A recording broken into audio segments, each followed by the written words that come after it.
Hey there, adventure crew. In today's vlog, we board the largest cruise ship in the world, Icon of the Seas. It's been a ship that I've wanted to sail on since it was announced, and we were so excited to explore the ship for the first time. We stopped by everyone's favorite, Sorrento's Pizza, explored our cabin that would be our home for the next 7 days, tried to learn the layout of the ship, and ended our first day with a spectacular dinner at Chop's Grille. Come with us as we board our first vlog of our Icon of the Seas series.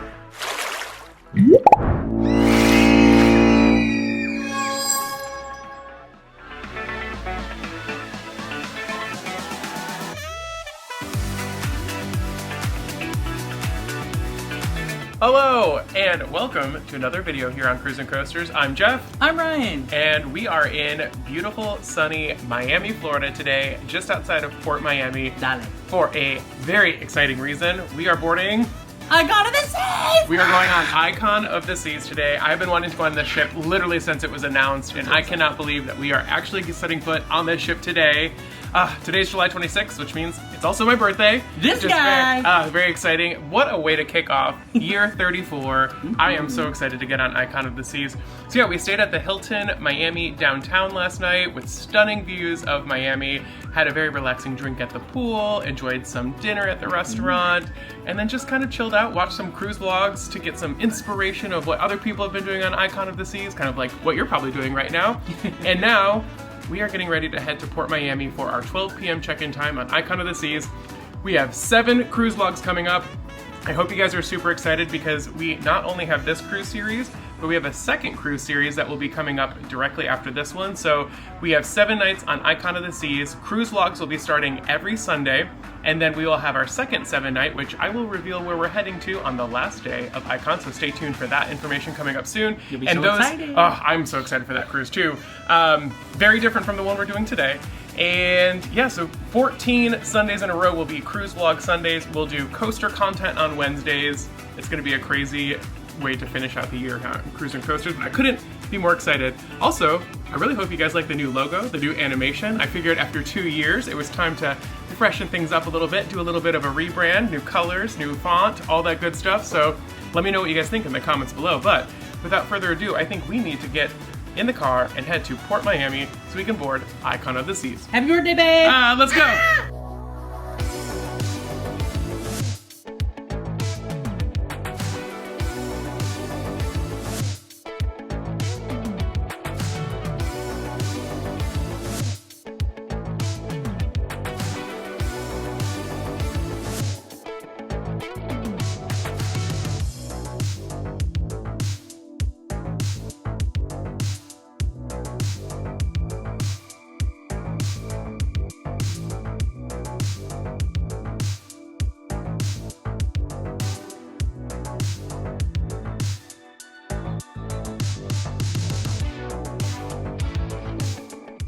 We made it on board Icon of the Seas by Royal Caribbean. Oh, it's so exciting. Honestly, the parking garage, the security, the terminal was super easy.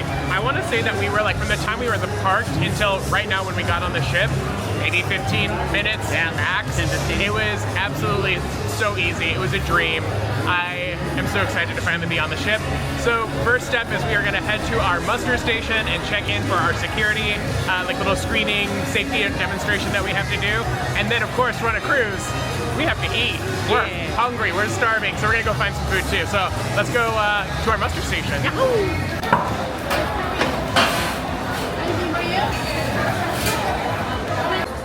We had some Sorrento's pizza because everyone loves Sorrento's pizza, so everyone was telling us that we had to try Sorrento's pizza. True. And it was right there when we got on the ship after embarkation. Overall, I think it was really good. The sauce was a little sweeter than I expected it to be, and I wanted a little bit more spice, but they had the red chili peppers on the table ready to go in case that's your thing. But overall, it's a delicious pizza, and I could totally see, like, after a nice port day, after a few adult beverages, sneaking that back into your cabin. Oh, yeah. I think there's going to be Sorrento's pizza nights for sure. Oh, yeah. Midnight pizza all the time. Many midnight pizzas. So no, I think we're just going to explore the ship a little bit and show you guys a little bit around, but it is actually, it's a stunning ship. Like, it's beautiful. It's also massive. Like, it is huge. So I'm gonna take you guys a little bit around, kind of show you around before our rooms are ready, which they should be ready around 1 p.m. Come on. Okay, we've officially made it on, I feel like I finally can believe that I am on Icon of the Seas now. All the things that I've seen online, it is real, it's in person, and it is, oh, it's gorgeous. Like the ship is absolutely stunning. It's so beautiful. It's so beautiful. There we go. We're on deck 15, which overlooks Central Park, which is on deck 8, and it's a beautiful little park area. It's open to the skies above. There's like real foliage and bushes and tree. It's beautiful. This is crazy. What do you think? I'm speechless. It's literally the same. Literally the same. Slight change of plans. We were on the top deck, and literally at 1 p.m. on the freaking dot, they came over the speakers and they said, your rooms are ready, which is crazy that they turn over that many rooms that quickly. And so we are in our stateroom. We did book an inside room on this cruise, and we did a royal up at the lowest bid possible for a ocean view room, and we got notification a few weeks ago that we were upgraded. So we do have a little porthole, which is really exciting. Yeah. I'll give you guys a really light tour in this vlog, but I will be putting up a full cabin tour as its own separate video, so stay tuned for that coming up on the channel soon. Little flat screen TV moment. There is our porthole. Comfy bed, which is nice. We have a couch. And it was really fun is we pre-ordered a few things here. So we got a couple of tumblers to kind of remember the vacation by. We love a tumbler. A couple of beach towels because we live in Florida and we can always use those. So those have already arrived, which is great. A nice lit mirror. Hello, everyone. Hi. But yeah, it's a really cute cabin. It is small, but she's cozy. She's nice. She looks great. Modeling the couch there. You look amazing. Thanks, babe. And then we should probably show you guys a little bit of the bathroom, right? I guess you guys are going to get like a full tour. Why not? Oh, that's nice. Okay, a nice like standing shower. Okay. That's great. That's going to do the job. And now we're just going to wait for our luggage and put that away as soon as it arrives.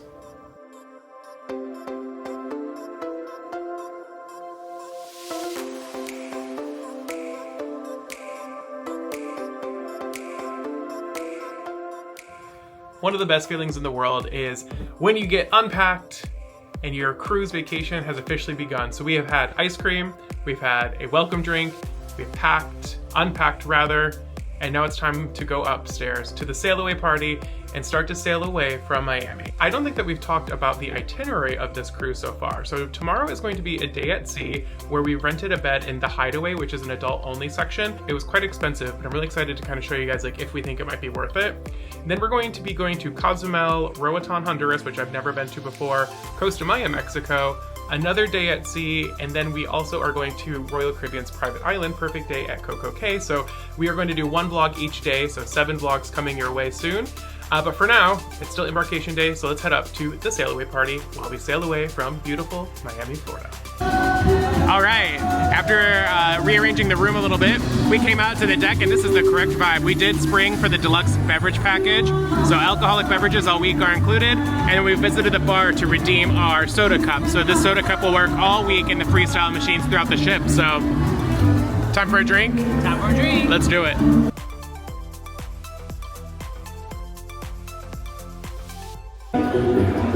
After that massive frozen drink, I think we quickly realized we needed a little bit more food in us today than just the little pieces of pizza we had. So I came to El Loco Fresh, heard so much about it, and I got a beef taco, black bean, red onion, cheese, sour cream, and then a little chip and salsa action. Ryan's already diving in. What do you think about your El Loco Fresh experience so far? I'm obsessed, because I'm a picky eater when it comes to Mexican food. And I got my little pork and my chicken and my cilantro, and I'm good. Heck yeah. Oh, it smells incredible. I quickly learned that I very much overfilled my taco. I guess I don't know how to build a taco because this is way too much. Here we go. It tastes super fresh. El Loco Fresh. It's in the name. You know the food is good when I'm popping in with a second review to expand upon my thoughts. The beef in this taco is unbelievably incredible. Like for a quick service included, free, quick service place. I'm like literally mind blown right now. It's so tender and juicy and seasoned to perfection. It tastes incredible. And then the chips. I know it's like probably just a basic tortilla chip, but like they're like thicker, so they're a little sturdier, which is really nice. I appreciate that. So if you wanted to make like nachos with this, these would be the perfect nacho tortilla chip. They're salty and crunchy and just absolutely delicious. And the guacamole is pretty good too. Kind of holds on its own. El Loco Fresh. Got a new fan. I get it. I get the El Loco Fresh love. Icon of the Seas elevators are a little bit different in that you tell it where you want to go first. So we are going to go up to deck 15, and then it will tell you which elevator to go to. So we go to elevator F, which is right over here. So far, it's been a little like hit or miss on if this elevator system is like really great or not. I would say during embarkation, it was quite like a cluster because it didn't know how many people were going to that specific deck. So it would put like 40 people in the same elevator bank. But now that people have kind of distributed, it seems to be working much better.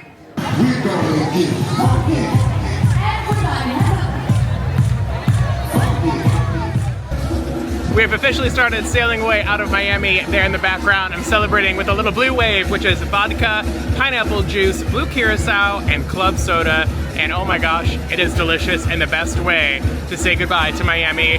Sailing away for 7 nights aboard the Icon of the Seas. Oh, so good. This is absolutely delicious. And what a stunning view of Miami. The area that we're in right now, called the Hideaway, I mentioned we have a reserved day bed tomorrow all day with a butler service to bring us our drinks. And this is the area that we will be in all day tomorrow to kind of test out if a $400 bed reservation is worth it. I don't know, there's a lot of people on this ship. I think it might be worth it. But stay tuned to that vlog coming up next. What did you get? I got the painkiller. It's got stuff in it. Yeah. I think it's a rum-based drink with pineapple, coconut, and nutmeg. Yeah, nutmeg's on top. Nice little garnish. It's cute. Ryan's in his relaxation era.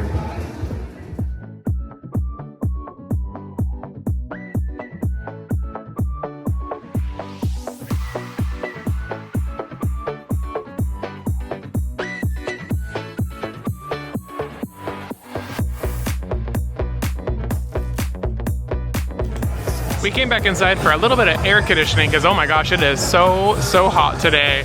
And we are in the Royal Promenade, and this has to be like the most like incredible lobby area of a ship. Like you guys, there's freaking escalators in a cruise ship. Like what? There's a full service Starbucks in here. The balloons are up there for the balloon drop tonight. I'm gonna try my best to stay awake for that tonight, but no guarantees. Here's the beautiful Pearl, which is like the centerpiece of the lobby, and it's absolutely stunning.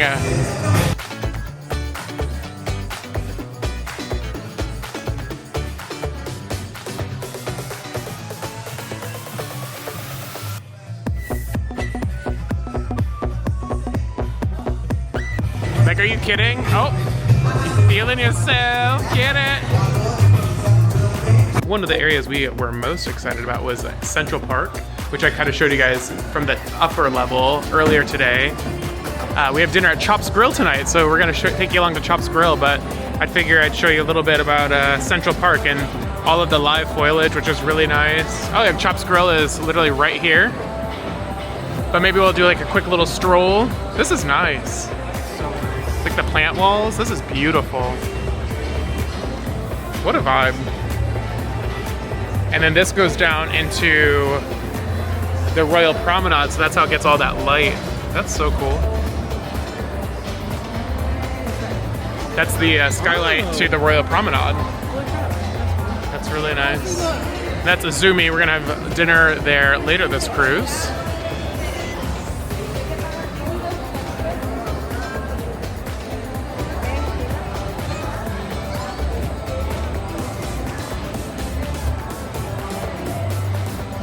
Really nice.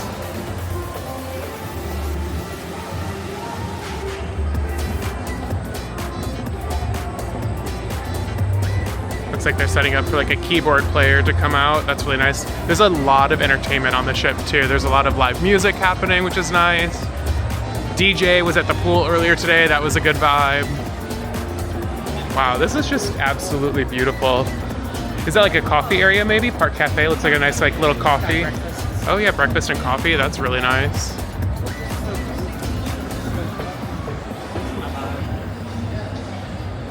I would live in Central Park on the ship if I could. I literally will. What is this? I literally, like, I've watched so many vlogs and I literally could not tell you anything. Lou's Jazz and Blues. Oh, that's a vibe. Oh, that looks like a vibe. We gotta look in there. I gotta go. And there's a couple of shops out here. It's giving strip mall. Who are these little guys? Look at these things.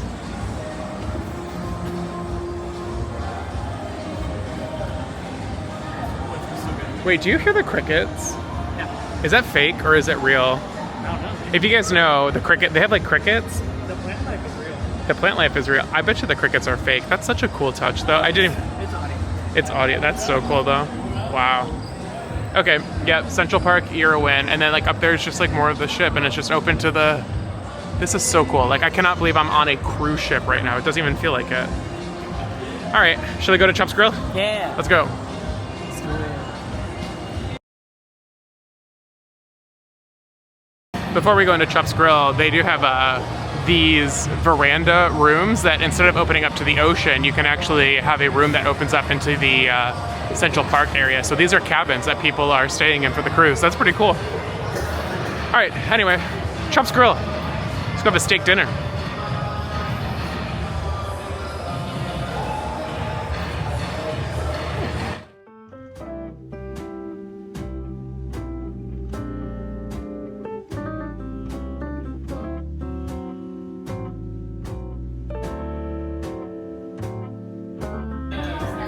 Here is a quick overview of the menu. I'm not entirely sure. We haven't really done many upcharge, or I haven't done many upcharge restaurants with Royal Caribbean, so I'm not really sure how it works in terms of like, do we get to pick whatever we want? Do we get like one out of each section? I'm not sure, so we'll find out. And there's also an upcharge menu if you want something really fancy. I don't think I'll be doing that, but hey, go off if you want to. We got some warm, fresh bread and fresh made butter to start off the meal. This looks delicious and it smells so good. What do you think? I'm excited. Yes. I love bread. Okay, so for an appetizer, I went with the tuna tartare, which has like avocado on it, and of course the tuna, some microgreens, some caviar. And Ryan went with the bacon. That is the thickest piece of bacon I have ever seen in my entire life. That looks so good. There we go. Wow. This looks incredible so far. That tuna tartare was one of the best things I've had in a really long time. Like, it had no right being that good. The tuna was so fresh and just like, it was perfect. And it had the soy ginger sauce that had like slightest little kick of heat to it from the ginger, and it was salty from the soy sauce, and it was just amazing. And then we were a little naughty, and we ended up getting a second appetizer, the colossal shrimp cocktail.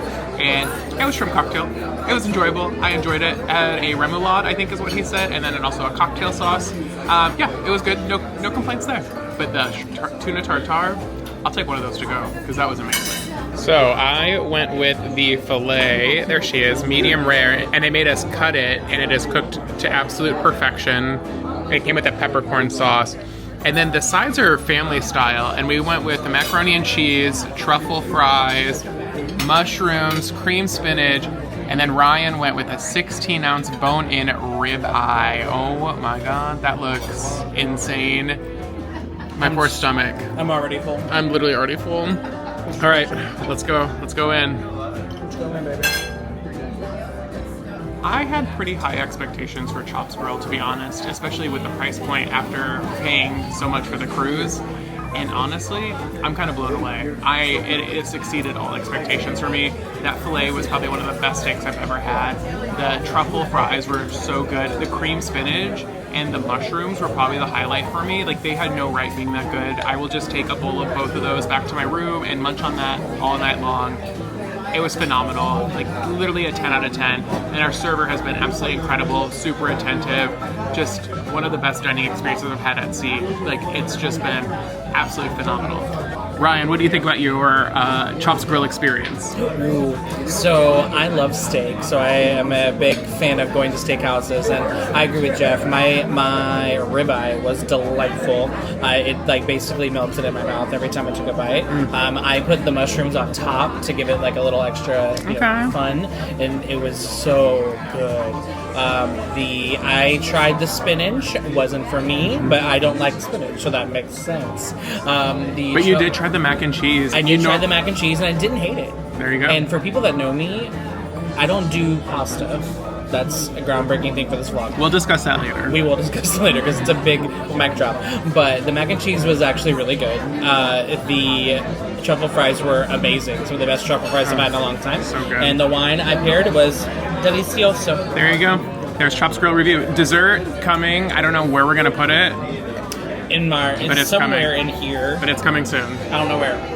Dessert is here, and I went with the key lime pie. That meringue is crazy. It looks incredible. And then they surprised me with a second dessert because it was my birthday dinner, which was so nice of them. They sang me happy birthday in the middle of the restaurant, which was so embarrassing, but we got through it. And it's like a little raspberry cheesecake moment. How cute is that? We were just going to split one dessert because we're so full, and somehow we still ended up with two, but we'll try to make it work.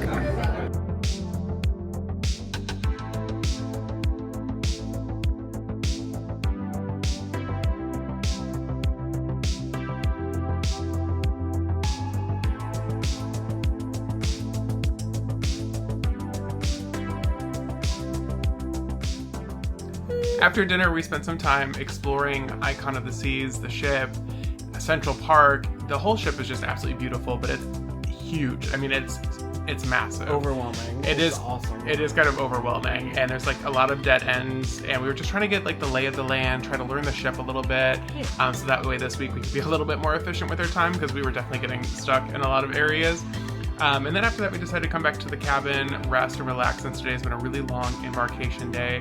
We put on One of Them Days with SZA and Keke Palmer. It was hysterical. It was such a funny movie. I think they just greenlit the second movie, a sequel for it. Yeah. So very excited to see that. One thing that I'm kind of bummed about is that they really don't have any entertainment in the cabins for you to enjoy that's like complimentary or like even reasonably priced. For the movie, we get it for 24 hours and it was $11.99, which feels kind of crazy. And there's also like no way to like hook up an HDMI cable or like AirPlay something, which like it's 2025. Like the ship is like basically built with the tech. So I wish that they had some type of free entertainment or some way for me to play my own entertainment on the TV because the channels are really lacking and the movies are just really expensive. So, but I did enjoy the movie. It was fun. It was worth it. It was nice to have a little movie night. We were considering going out to the balloon drop this evening, but it's still like an hour away, and honestly, I could barely keep my eyes open, and I think I'm just gonna like take advantage of being tired, yeah, literally, and just fall asleep. That way we can have a really fun day tomorrow. Tomorrow's gonna be another exhausting day. We have a whole day in the sun. It's a day at sea here on Icon of the Seas. And I think I mentioned we rented one of the day beds in the Hideaway adult only section tomorrow. So a lot of water, a lot of drinks, a lot of fun and relaxation for us. So it'll be nice to be fully rested for that. So I think that is going to do it for Embarkation Day on Icon of the Seas today. So thank you guys so much for watching this vlog. I really appreciate it. Let me know if you guys have been on Icon of the Seas. Would you sail on a ship this big? I know a lot of people think it's like too big for them. I would love to hear what you guys think of the ship so far. Remember, 13 more cruise vlogs on Sundays coming up, so stay tuned to Cruise Sundays. It's so fun. Thank you guys again for watching. Give the video a like to fight the YouTube algorithm. Subscribe to see more cruise and coaster content like this. Keep cruising and coasting, and we'll see you guys in the next video. Bye. Bye. Good morning. Hi. Welcome to another video here on Cruise and Coasters. I'm Jeff. I'm Ryan. And we are on Icon of the Seas, day 2. Welcome to our second vlog of this series. Today is a beautiful day at sea. We had an amazing night's sleep. Quick review of the cabin bed. It's so comfortable. It's so nice. The pillows are perfect. The mattress is great. The cabin temperature was great. We showered this morning, of course, and the pressure, like the shower pressure itself, was fine. The water temperature, I wish it got hotter. Yeah. I would say it's like warm, not hot, but still fine enough to shower. But overall, really, really pleased with the cabin and the ship itself. Like, we are cruising. Like, we are flying across the ocean this morning, and you can't feel a thing. Like I feel zero rocking right now, which is kind of crazy. Yeah, it's like super smooth, and honestly, I kind of miss it. I don't know, I sleep better when I'm like rocking a little side to side on a cruise. I love the little side to side motion, so I miss a little bit, but it's nice for the people who maybe get seasick. It has been a super, super smooth cruise so far. So today, of course, as I mentioned, a day at sea. we are gonna head up to the Windjammer, which is the giant buffet on the ship, and kind of tour you guys around, show you what they have for breakfast. And then we have a reserved day bed at the Hideaway, which is the adult only area. And she was popping yesterday. I mean, DJ, blasting music. It was a vibe. It was fun. So today's all about rest, relaxation, enjoying the vibe, and just getting some sun, and just enjoying that part of the ship. The day bed, guys, she was crazy. She was a little expensive.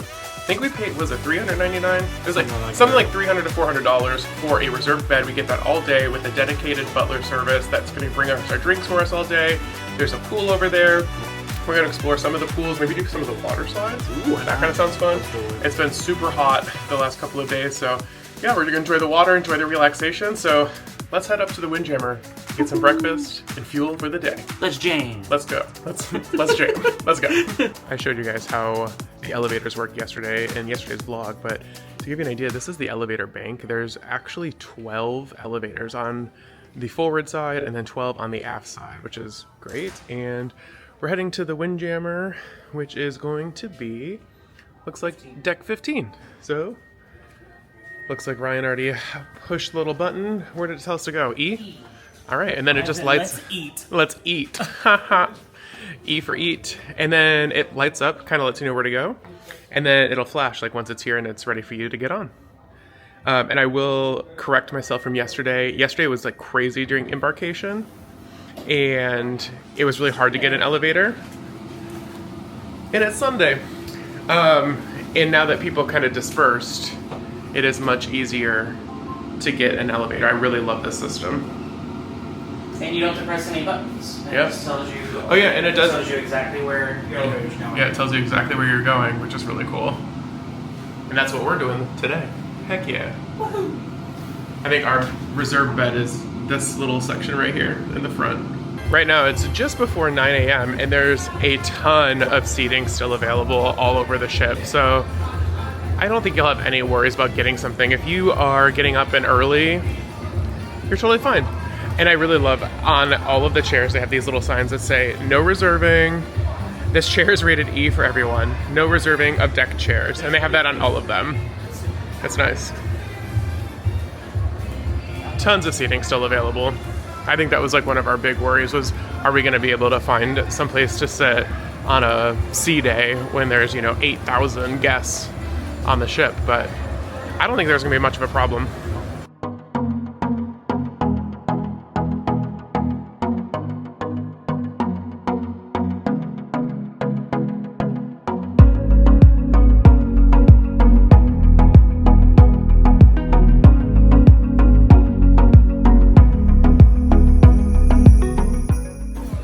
Just sat down at the Windjammer on Icon of the Seas, and this is actually kind of insane.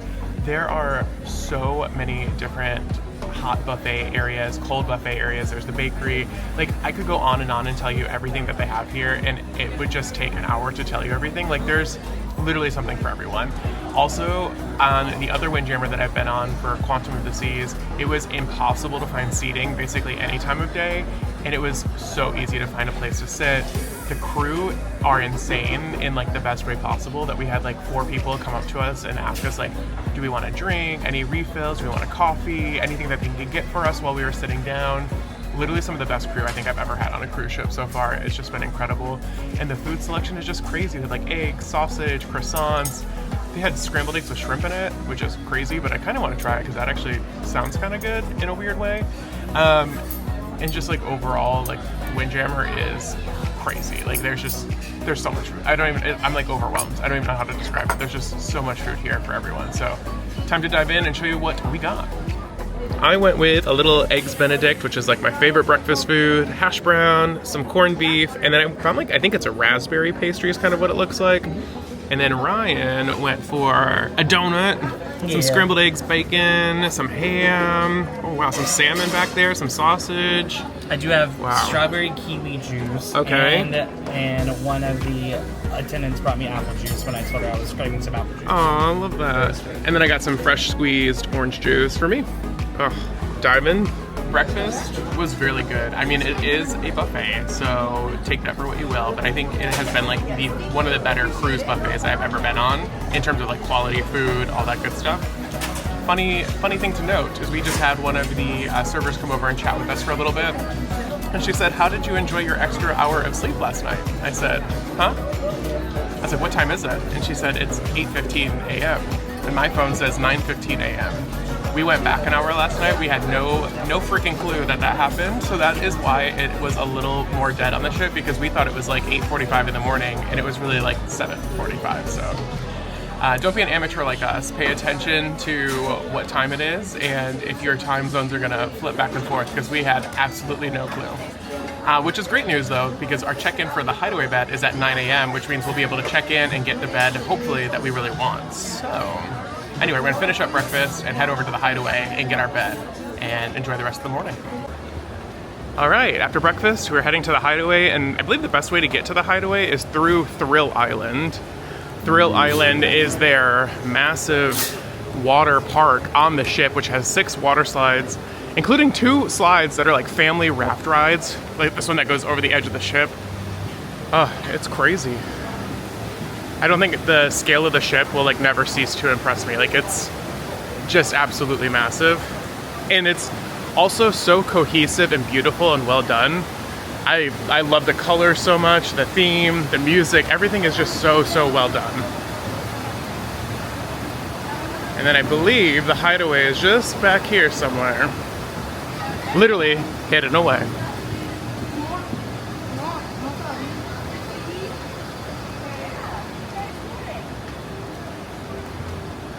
Yeah, it's on the other side of that slide. It doesn't look like the water slides are quite open yet. I think they open up at 9 a.m., so it's just before 9. Oh, and they have putt-putt back here. We definitely have to putt-putt one day. I love putt-putt.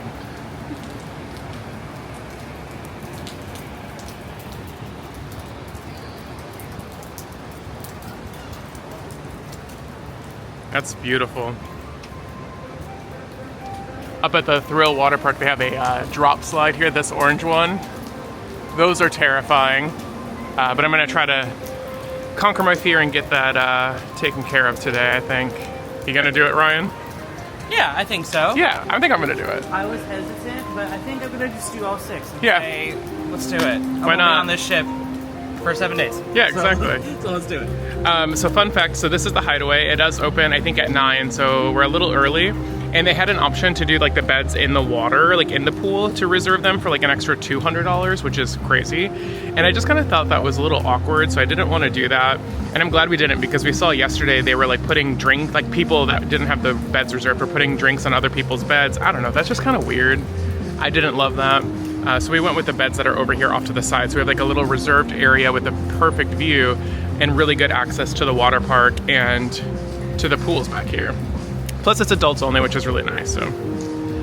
Can't beat this view. One of my favorite views in the world. All right, after breakfast, we're heading to the Hideaway, and I believe the best way to get to the Hideaway is through Thrill Island.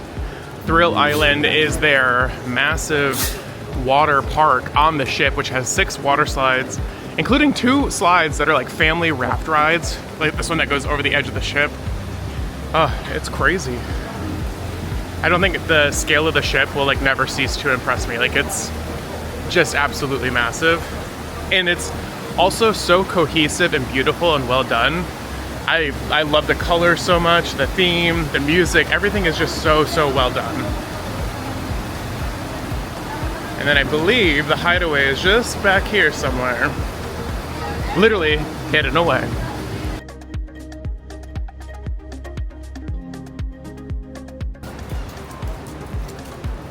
That's beautiful. Up at the Thrill Water Park, they have a drop slide here, this orange one. Those are terrifying, but I'm gonna try to conquer my fear and get that taken care of today, I think. You gonna do it, Ryan? Yeah, I think so. Yeah, I think I'm gonna do it. I was hesitant, but I think I'm gonna just do all 6. And Yeah. say, let's do it. Why not? On this ship for 7 days. Yeah, exactly. So let's do it. So fun fact, so this is the Hideaway. It does open, I think, at 9, so we're a little early. And they had an option to do like the beds in the water, like in the pool, to reserve them for like an extra $200, which is crazy. And I just kind of thought that was a little awkward, so I didn't want to do that. And I'm glad we didn't, because we saw yesterday they were like putting drinks, like people that didn't have the beds reserved were putting drinks on other people's beds. I don't know, that's just kind of weird. I didn't love that. So we went with the beds that are over here off to the side. So we have like a little reserved area with a perfect view and really good access to the water park and to the pools back here. Plus it's adults only, which is really nice, so can't beat this view. One of my favorite views in the world. We ended up being able to check in for the Hideaway bed at around 8:40. They were already there ready to go, so we asked if we could check in. He said, yep, absolutely, no problem. So even though our reservation said 9 a.m., it appears like you can come in as early as they start setting up at the bar. And then you get to pick your bed. It is first come, first serve. And we chose bed number 7 on the end because we felt like that would be the most private and like the least amount of people kind of walking by throughout the day. Just kind of like have our own little area, which is nice. It comes with a bottle of Moet, an ice bucket, and champagne glasses for the day. We got some towels, some water, and then it also includes a bartender who will come by and make sure that we are doing okay with our drinks. And of course, our drink package is gonna work here as well, which is really quite nice. So yeah, we're all checked in, ready to go. And it's already brutally hot, and I am very excited to jump into a pool because it is definitely summer here in the Caribbean. It's worth noting that all of the seating behind those day beds, this is all complimentary, first come, first serve. So you're not getting like a private section. That's like how close we are. You're just like reserving your spot so you don't have to worry about waking up early, I suppose. But we are early risers and we're here, like I mentioned, around 8:40 anyway. And on the second sea day, at the end of the cruise, we're gonna kind of compare and do a day where we don't do any of these upcharges and kind of let you know what we think about the seating situation.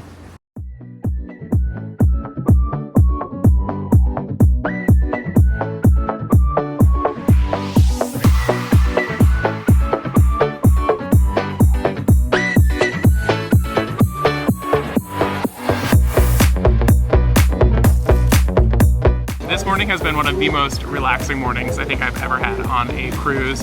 Currently relaxing in one of the whirlpools in the Hideaway area, which is just so nice. I don't know how long I'm gonna last in here because it is about 1,000,000 degrees outside and I don't think we need to be in a hot tub right now. But it's just so relaxing and so nice. Enjoyed a pina colada in the little infinity pool. By the way, the infinity pool is absolutely gorgeous. It's on the aft of the ship looking out over the ocean. One of the best views I think I've ever had in a pool on a cruise ship. It's just absolutely stunning. This entire ship has just been so thoughtfully designed and curated for like one of the best vacations possible. It's so, so nice. So right as the water park opened this morning at 9 a.m., we took a couple of rides in the Category 6 water park, that's what it's called, and we did 2 slats. The first one we did was a family raft ride. Yes, a family raft ride on a cruise ship called Storm Surge. It actually has like a wave moment over the ship that goes over the ocean, which is so cool, so fun. You can't really tell, I think, really when you're on it, but it was still really fun and enjoyable. And then we also did the Frightening Bolt, which is the park's drop slide. And so you sit in the tube, the floor drops from under you, and you shoot down the slide, and you twist and you turn until you have this massive splash at the end, which is really nice. Then we've been kind of relaxing in the pool, enjoying the bed a little bit, which has been really nice. And I think we're gonna head back into the pool because, oh my gosh, we are heating up. Probably another frozen beverage to be had. And then it'll probably be time for lunch. And I think we're gonna head to this like little market area that we stumbled upon yesterday that had like a Asian section, had a Mediterranean section. And I think the Mediterranean sounds really good, really refreshing and fresh for lunch today. So that'll probably be the next clip that you guys see, but man, we are living in paradise today on Icon of the Seas. This has just been a fantastic vacation so far, and it's literally only like day 2. Incredible. Oh, and yesterday, Ryan and I did book our cruise for next year, which is very exciting. So stay tuned to the next cruise vlog because we'll probably announce where we're going at the end of that series. So stay tuned to that next cruise vlog coming up. So yeah, just gonna enjoy some more relaxation, a couple more drinks and beverages, lunch. What a way to spend the day.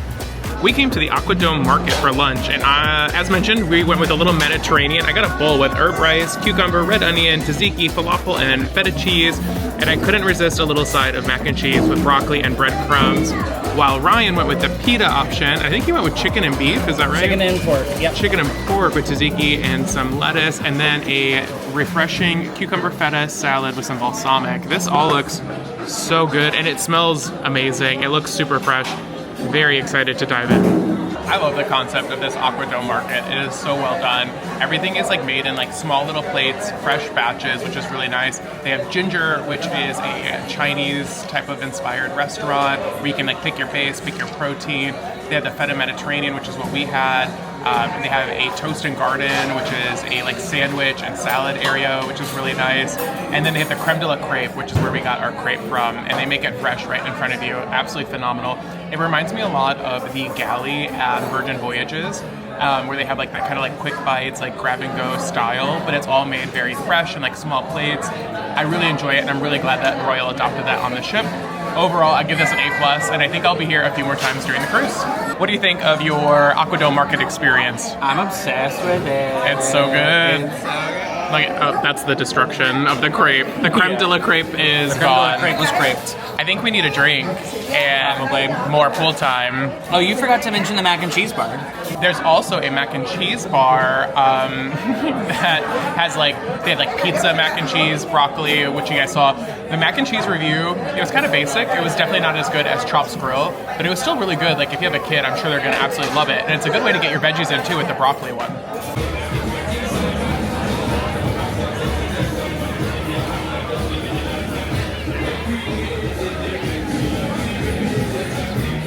I think we're just about done and gonna call it a day here at Hideaway, or at least for now, for a little bit, and get some break of the sun because she is absolutely brutal today.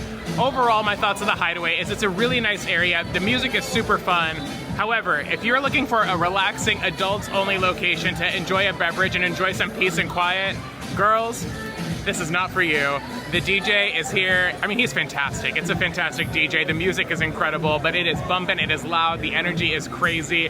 At one point, we were in the adults-only pool, and they were spraying a champagne gun at us at our face, which was, again, it's so fun. It's such a great vibe, but just note that it is not a like relaxing adult-only area like a lot of adult-only areas can be on cruise ships. It is energetic, the music is bumping, the champagne is spraying, the drinks are flowing. Again, a super fun time, but if you're looking for relaxing, maybe search for something else. I think overall, the bed that we purchased for around $300, $400, I don't think I would do it again. It was, in my opinion, I would probably call it a waste of money. There was plenty of seating. As long as you get out here early, there's plenty of seating for you to enjoy throughout the entire ship. You just have to be out a little earlier than most people. I would say by 11 noon is when most people came out on the sea day to enjoy the day. So if you can get out by like 9:30, 10 o'clock, you're probably gonna have the pick of your seat and you can enjoy a seat wherever you are located.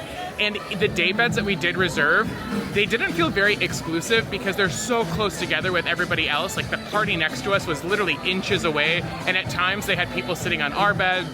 So I think like overall probably would not do that again. I'll probably skip it and spend my money elsewhere on the ship. But still glad I did it, still glad I got to experience it, and we had a reserved bed for the day.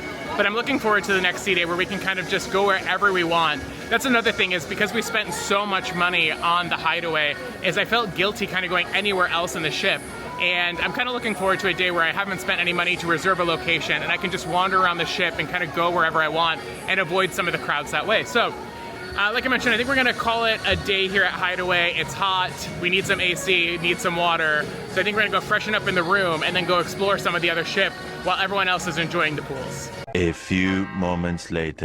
I don't think there's anything better than exiting a pool day, coming back to your cabin, getting a fresh cabin, new clothes on, a little air conditioning. Mm-hmm. That was nice. Feels like this. Yeah, that is. It feels nice. That's the vibe. It feels nice. So I know I gave my thoughts on Hideaway already with the reserved day bed that we spent like $300, $400 on. Ryan, what's like your 22nd edition? I think he feels very similar to me, but what's your thoughts on it? My 22nd version is it's not worth it, y'all. I think that it's really hot. The bed is just as comfy as other beds. We actually walked on another deck and I pointed out another bed that was identical. Like literally same exact literally bed. The same same bed, exact one. same brand, everything. I think that the beverage service is just as quick if you're in the pool. And everyone's super attentive and nice, and that's awesome. Like, I love the pool area, but is it worth the money to get the bed? No. No, I think we'll skip it next time. Yeah, that's something I didn't mention in my wrap up. Is it mentioned that we get a dedicated butler or like bartender for our area? It was just like the pool bartenders. I do think that they paid like a little bit more attention to us. Like whenever he'd come to the pool, he would like look for us first and like ask if we were good, if we needed anything, which was kind of nice. But I don't think it like added any value to my like pool day overall. Like I think I would have been totally fine. He was just without awesome. it. He was great. Yeah, the bartender service was great. But I mean, he was great to everyone. Yeah. One thing I didn't know is that we got a nice little bottle of Moet champagne and two little, they're not even champagne glasses. What are they? They're like wine glasses basically, but they were kind of cute. Spin you around here and I will let Ryan model them. Hey. There they are. Cute. They are cute. They're like golden pink and then a little nice bottle of Moet that we can enjoy. It was just too hot for us to keep it there at the pool, so we were gonna just enjoy that another time. So now we are in the mood for some mozzarella sticks and churros, and I'm pretty confident that we saw a mozzarella stick sign in the Surfside area. I will find them. We're gonna find them. We're gonna find mozzarella sticks. We're gonna find Frenchie somewhere. So that's where we're gonna go, and then maybe do some shopping because everyone is at the pool right now, so I think the shops might be a little dead. So to shopping and mozzarella sticks. Let's go.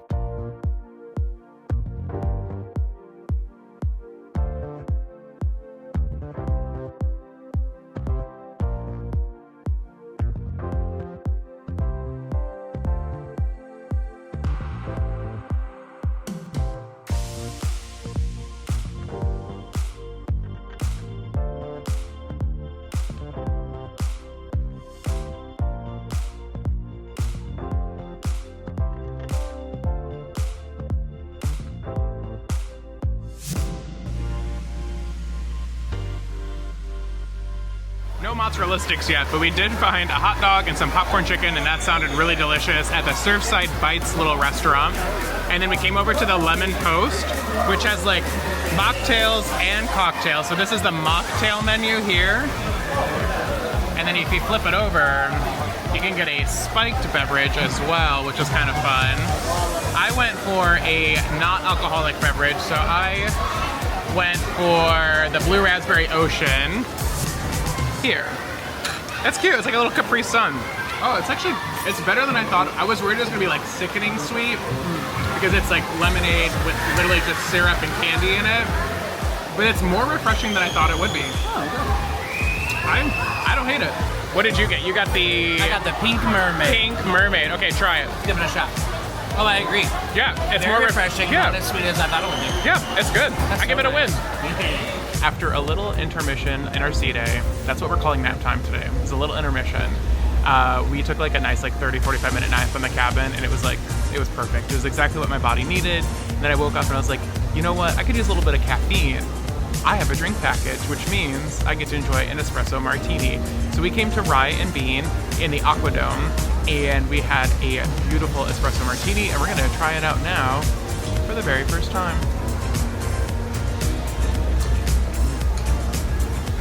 Ooh, that's really good. That's really good. The espresso is super strong. Like it's a bold espresso, but there's Kahlua in it, some simple syrup, and of course vodka. Absolutely delicious. Knocked it out of the park. This is gonna get me through the rest of the night. While we were enjoying our espresso martini here in the Aquadome, there is a facility that hosts AquaAction, which is a show we're going to see later on the cruise that I'm very, very excited for. They do like high diving, aerialistic stunts, acrobatics, all those types of things. They were doing a little like rehearsal for it during the day, which has been kind of fun to kind of watch and see a little preview for what we're going to see. It didn't give away too much of the show because I don't want it to be spoiled either. I want to be really kind of like impressed and kind of go in not knowing what to expect on day 6. But it was just enough to get really, really excited for it. We came to the Windjammer for a little dinner tonight because we had that hot dog and popcorn chicken and we were feeling kind of still full but kind of peckish, and we're going to go see Wizard of Oz at 8:30 and didn't want to go through the show super hungry. And Ryan got a little hibachi moment. Went with some like beef and chicken, zucchini, mushrooms and carrots, a grilled chicken and melon. Very healthy. And then I felt inspired too, and I just kind of did like a make your own salad. So that's gonna be dinner tonight. That's kind of the beauty of a cruise, is you can like do whatever you want. You want to go to the main dining room, you want to go to like an upcharge restaurant, you can do whatever you want, and like you can't beat this view. Nice little sunset view over the ocean. I love cruising. All right, we have successfully had an espresso martini. I feel caffeinated and rejuvenated and energized, had some dinner, and now we are in the Royal Theater where we are going to see the Broadway production of The Wizard of Oz, which I'm very excited for. This theater looks absolutely stunning. It's huge.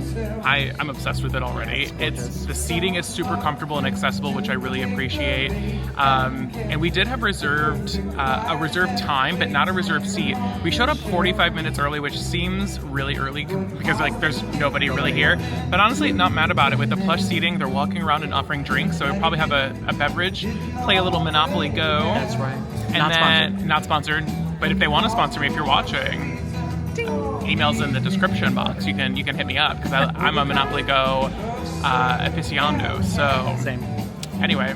Gonna wait for the show. I can't record any of the show, of course, but I will let you know our thoughts when the show is over. And yeah, that's about it. We're not in Kansas anymore, my man. No, we're almost in Mexico. We're almost in Mexico. We're almost in Mexico, not Northeast of Kansas. Mexico. Yeah. Okay. Anyway, goodbye.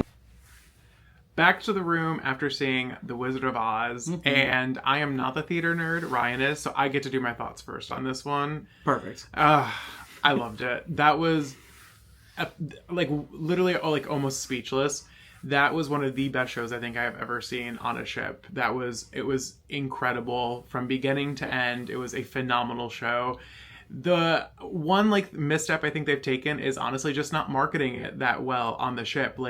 They just kind of present it as The Wizard of Oz, and I wish they would tell you it's going to be a little bit more modernized. It's going to be a lot more fun. It's very engaging. It was very traditional where everything was sepia toned. The costumes were black and white at the very beginning, and Ryan pointed out that all of the set effects were practical effects that they were doing by hand. And then of course after the twister came, everything became colored, and all of the technology for the stage started working as well. So everything was kind of automated. The screens were beautiful. The acting was incredible. The singing was literally phenomenal. The costumes were brilliant. The choreography was incredible. There was acrobatics in it. There was aerialist in it. It was just amazing. It was so well. And the singing, are you kidding me? The Wicked Witch's voice, by the way, they did the Jitterbug song in it, which apparently is only in the stage production, not the movie, of course. Her voice was one of the most incredible. It was probably my favorite voice, honestly, of the evening. And she only got a little moment. I was I need to see her park and bark and sing some Adele, because that voice was made to belt. I need to hear it.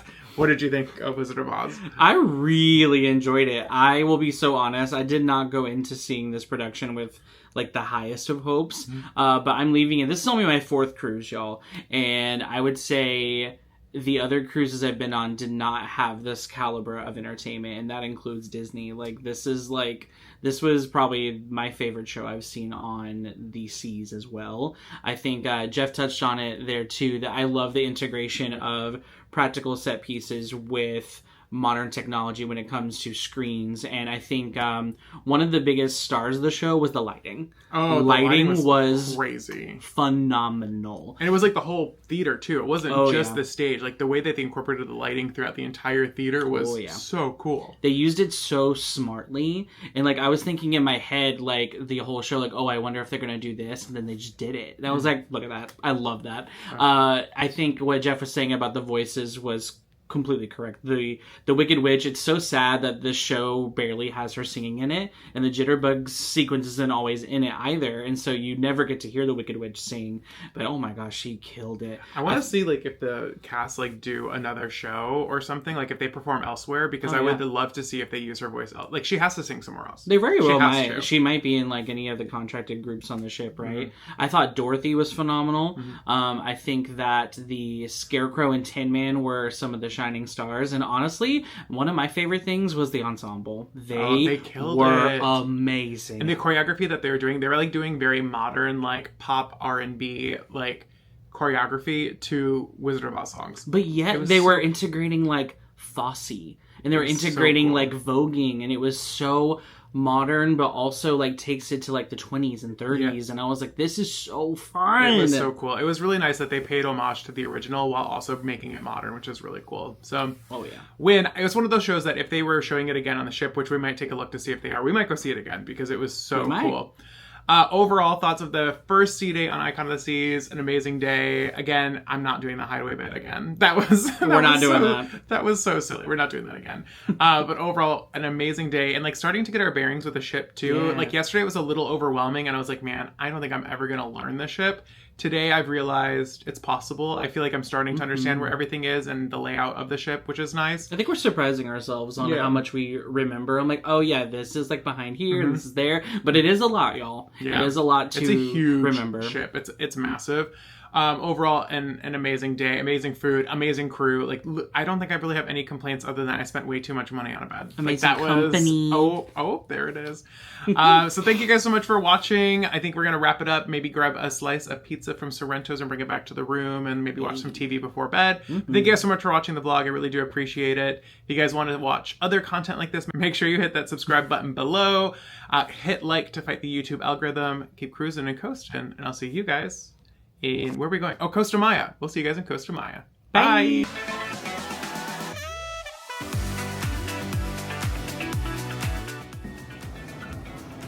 Going out.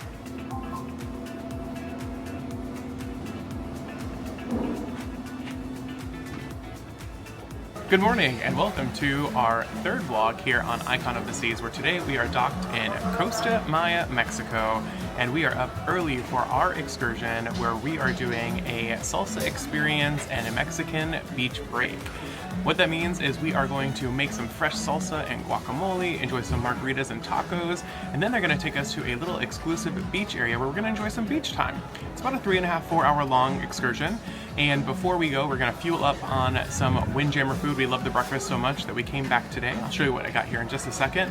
And then I think we're going to try to come back to the ship after that excursion and enjoy some of the pools and slides and all those fun things while some of the other people are still out on port when it's a little less busy on the ship. So, full day ahead. Very, very excited.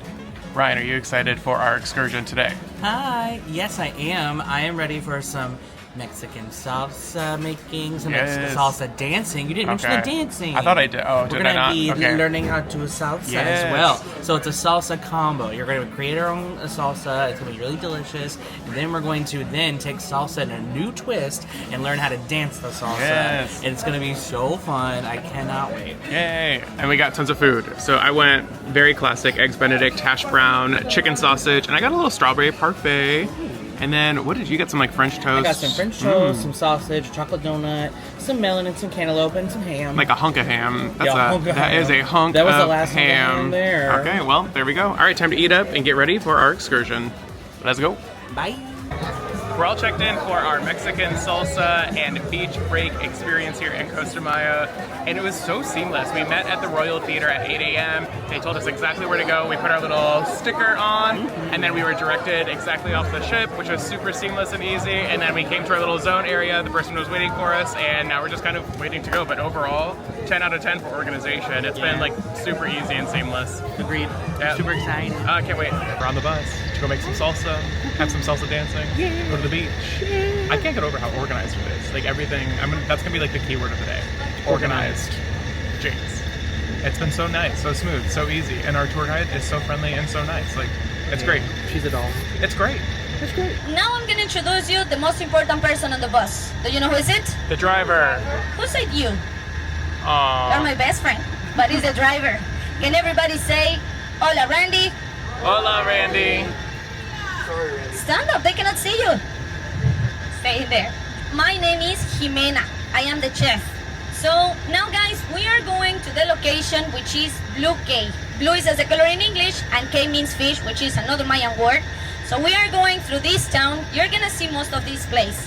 But here around, you're not gonna see no Walmart, no Costco, no movie theaters, no 7-Eleven, none of those big places because Mahahual is a small town. Mahahual is not even a town actually. Mahahual is a small village. So here, the main economy is the tourism, the second one is the fishing. But let me ask you, is this your first time here? Yes. Most of you, all right. So this neighborhood around is called Casitas. What's casa? House. House. Casita, little house or small house, exactly. We are going now to the location, and this tour family in total are 3 hours. I know it's early guys, but for happy wakey, today we have welcome drinks for today. Woo! Do you like tequila? Woo! Nice. Do you like margaritas? Woo! Well, welcome to my tour. Excellent. Your welcome drink today is a blue margarita. That's how we're gonna start a party. But in this tour, we have included another 2 different drinks, which is water, sodas, and Corona beer. Sounds good? Woo! One for you and one for me. All right. So, 2 beers. Well, we're gonna start a party. We're gonna start a party. Don't worry.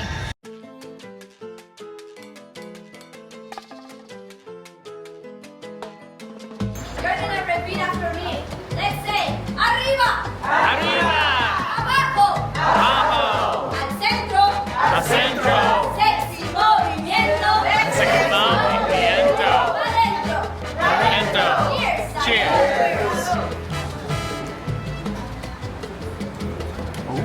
Oh, she's strong. She's real strong.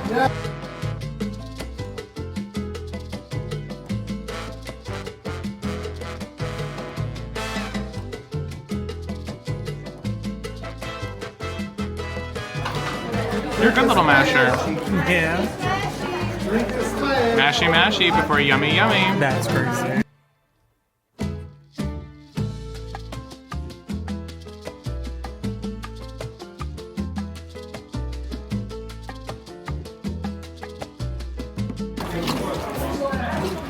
I think we made guacamole. We did it, baby. We did guacamole. Okay. Let's try it. All right, let's try the guacamole. Yeah. Picture time. After the salsa dancing. Trying our guacamole for the first time.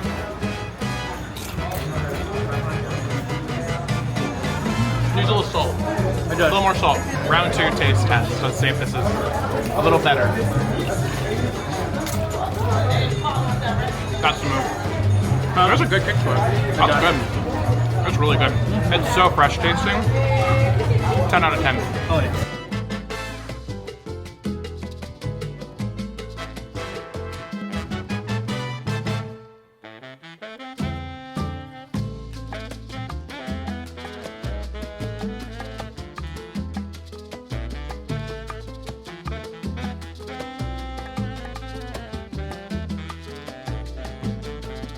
Yes. That's enough. It's time to take your chips. Next setting, Ryan's checking out our second salsa that we made. This is the picante one. Oh, that looks good. All right, go for it.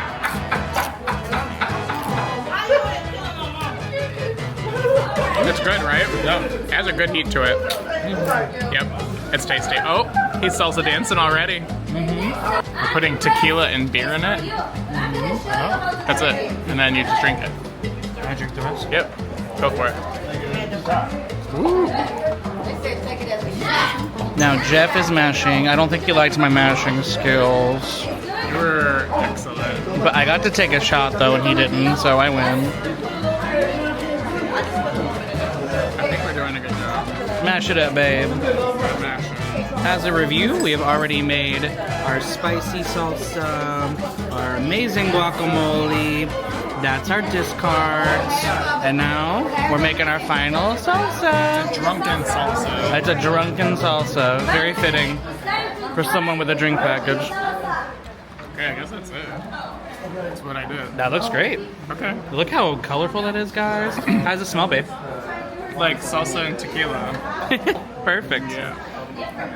Ready to try our drunken salsa. Here we go.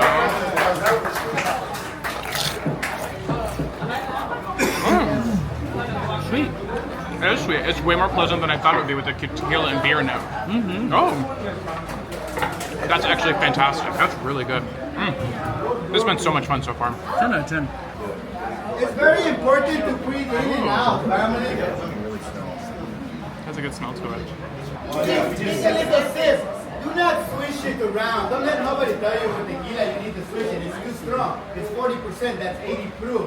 You only swish wine at 18, which is right at the table 36 maximum. Now, family, when you taste tequila, put it in your mouth 1 second, bring it down, breathe into the nose, and then breathe out through the mouth. Make sure you have that breathing, because if you don't breathe, your It's eyes making me start to nervous. get watery. Enjoy. Salud. Salud. Salud.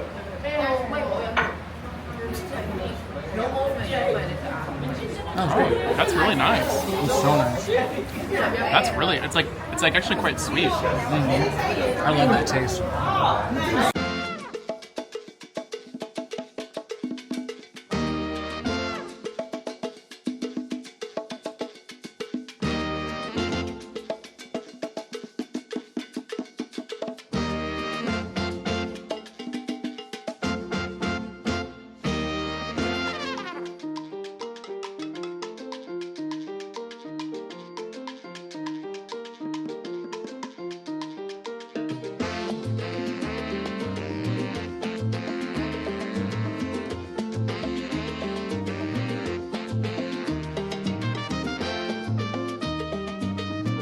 What a fun excursion so far. We've just finished the salsa eating, the salsa dancing. It's been just such a great time and so organized, so friendly. Some of the best people I've ever had a shore excursion with, honestly. It's been such a good experience and it's been so fun. And they took this amazing picture of us and they included the recipes of the salsa and guacamole that we made today. So I'll show you guys, I'll insert a picture here that we took during the salsa class. It wasn't upcharged, so we paid around $35 US, and we were able to take this little memory home with us, which is really nice. So the second part of the excursion is about an hour of free time here at the beach, and we're gonna show you around. I don't think we're gonna actually get in the water itself, because we only have about 45 minutes or so, and I think we wanna be kind of dry for when we get on the ship to get lunch.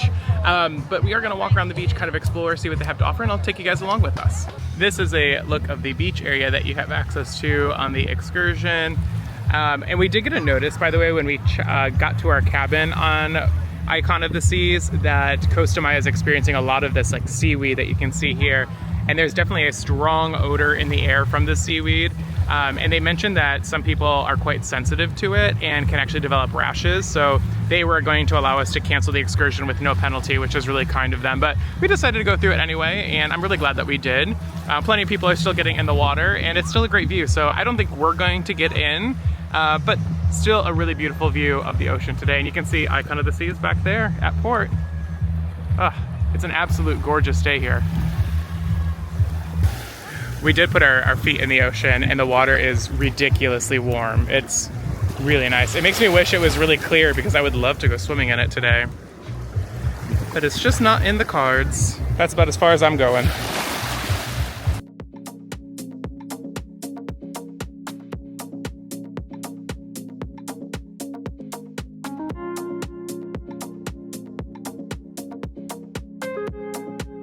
Walking back on the pier in Costa Maya, and I think it's the first time you can really just appreciate how truly massive this ship is. Like, it literally looks like it's two cruise ships just welded together as one. Like, this ship is absolutely massive. It's beautiful though.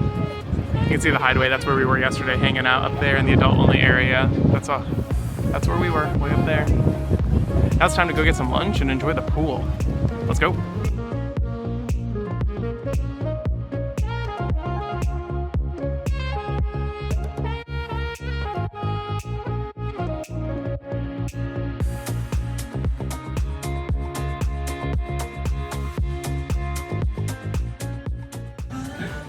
Well, some of that footage you saw was us heading to the Surfside Eatery on Deck 8 in the Surfside neighborhood.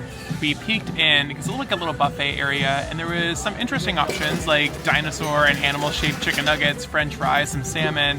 But like, that was kind of it that would interest us. It was definitely catered to the children, with the addition of carrot and raisin salad. That was bizarre. Anyway, so we made our way up to what is becoming one of our favorite places apparently on the cruise, the Windjammer, and we're having ourselves a little grill out moment before we hit the pools because the ship is pretty dead still. We're still in Costa Maya. We're here for like 4 or 5 more hours. I think most people are out exploring the port, and we're gonna take advantage of the ship being a little slower and enjoy the pools.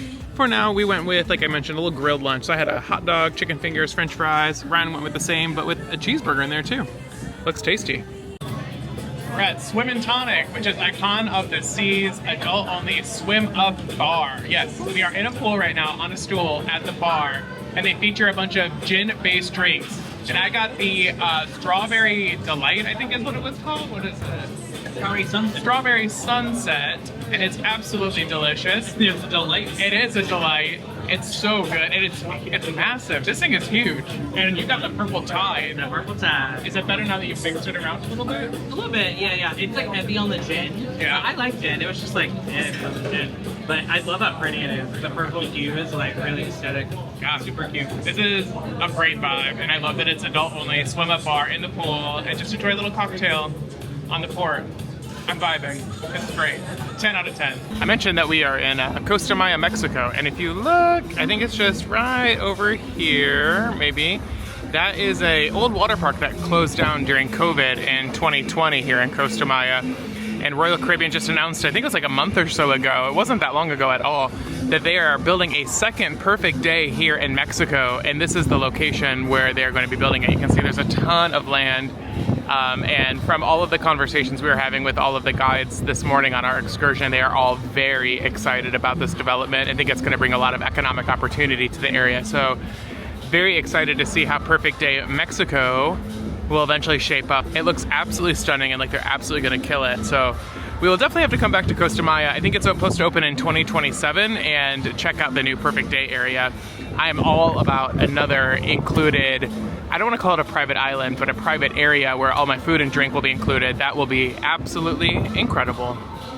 And right around 5 o'clock this evening, we are pulling away from the docks and we are making our way out of Costa Maya. See ya, Costa Maya, you were fun. A couple of their ships were in port with us. We had Mariner of the Seas, some MSC ship that was in with us in Miami. It was massive. And then this is the Carnival Valor. She's a tiny little thing.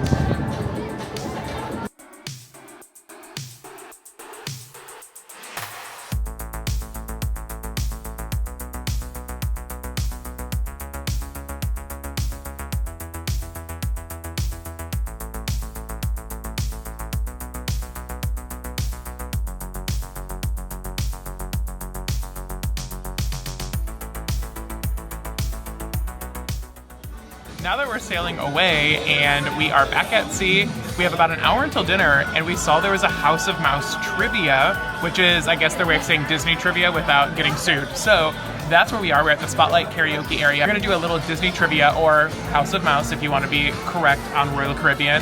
If you didn't know, I am a previous cast member, as is Ryan. So we're gonna test our cast member and guest annual pass holder knowledge and see how well we do in this trivia. For questions 1 to 5, all you gotta do is to guess the Disney character. That is picture number 1, everybody. If you guys know the answer, can you get a whoop whoop? Whoop whoop! Oh. Alright, don't forget to discuss the answers with your teammates. That is why you are grouped by team. Alright, so once again, this is already picture number 3. How many of you are familiar with this character? Woo! Oh wow, at least half of the crowd that we have tonight. What about the rest? No? No idea about it? Not a problem. Let's move on to the next one. This is picture number 4. Yes, let's move on to the next one. Picture number 5 right now. This is picture number 5. Bumper. Final result of the Disney trivia was we got a 20 out of 25. I think that's not too bad.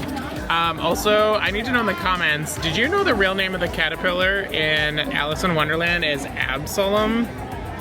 Never heard of that a day in my freaking life, but I would say we did pretty good. Crushed it. Woo, we crushed it, y'all.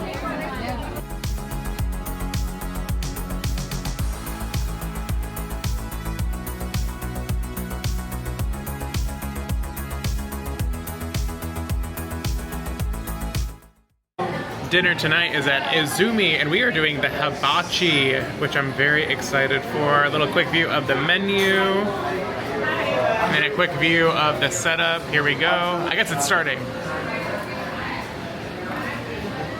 Love me some Habachi. Okay, one more song. This is the single leg. All the single legs. All the single legs. Okay, so we go all the way. 1, 2, 3, 4, 5, 6. Yeah. Okay. Let's go. Alright, good. Yeah. No clap, no good. Yeah. Yeah. Right. All right, everybody, make some noise. Your hands.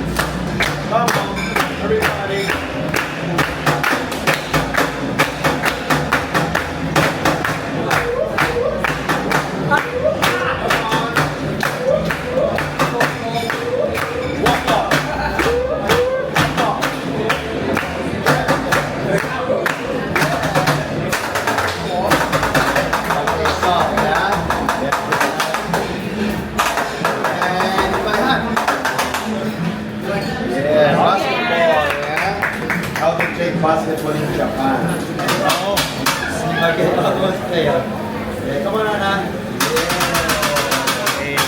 I'd like to move and move. I'd like to move and move. I drink your soda. Say bye-bye to Anna.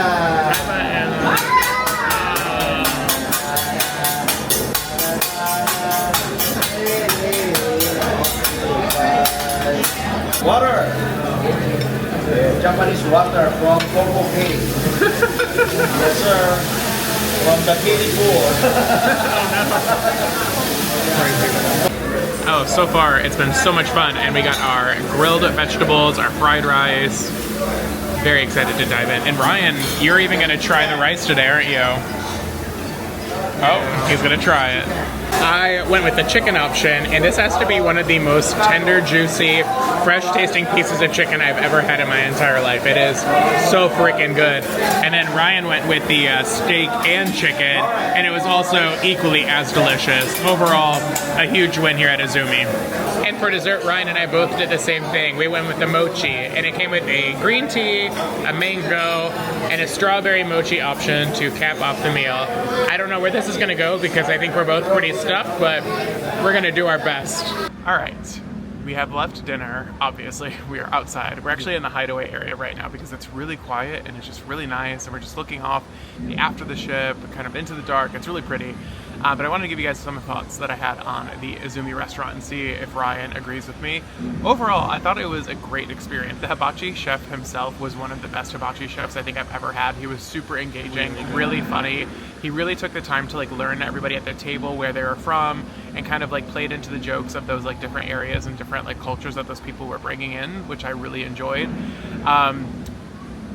The food itself was also like fantastic, like the vegetables, the chicken, the beef, it was amazing. The fried rice was super good. I did miss the yum yum sauce. I don't know if you guys, if you know, you know. I wanted a yum yum sauce. They didn't have that, which was kind of unfortunate and sad, but it was still absolutely delicious without it.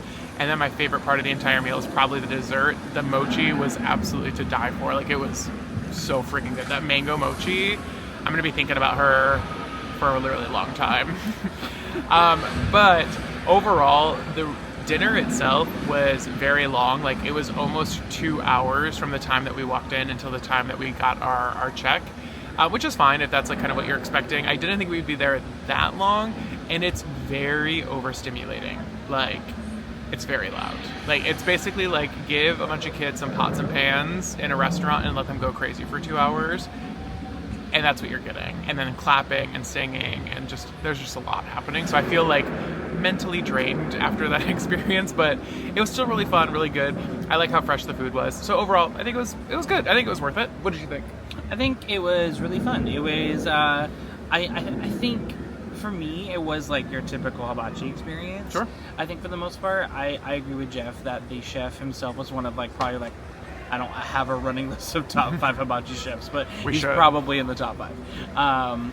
I think that he was really funny and witty, and he cooked the food to perfection because the food was delicious. For those that know me, I don't like rice, and tonight I ate rice with my food, and it was delicious. So if that tells you anything, it's amazing. I think the mochi ice cream was the highlight of the meal. So it took forever to get there, I'm not gonna lie. But when it did get there, it was worth it. It was fantastic.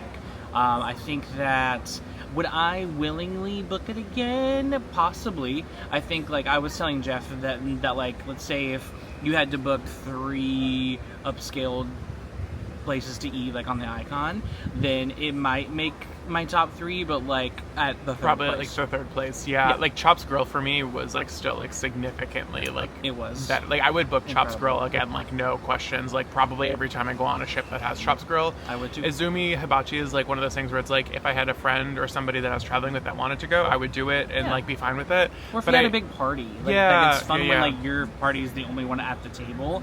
I didn't think our table had some social awkwardness too, where it was just like it was 4 different parties. Very odd mix of people. A weird mix of people, but I agree that I think that if you have the right environment and the right people with you, then it's going to be a really good dinner for you. Yeah, I agree. As I mentioned, we're watching the after the ship right now, and I love that they have like lights that are shining into the wake of the ship. But when you like look out, there's just like absolutely nothing. There's like You can kind of see the faint lights of a ship way out in the distance, but there's just absolutely nothing else. Just, there's the moon. But this is one of my favorite places to be on a ship, is on the aft at night, just kind of staring out into like absolutely nothing. I don't know, it's oddly beautiful. I don't know. If you guys feel the same way, let me know in the comments below. Well, I thought there'd be a much more interesting clip in between the last one you just saw us about talking about Izumi and the one where we were saying goodnight, because we were gonna go see the adult comedian this evening, but I think we were both just kind of like so overly full and so tired.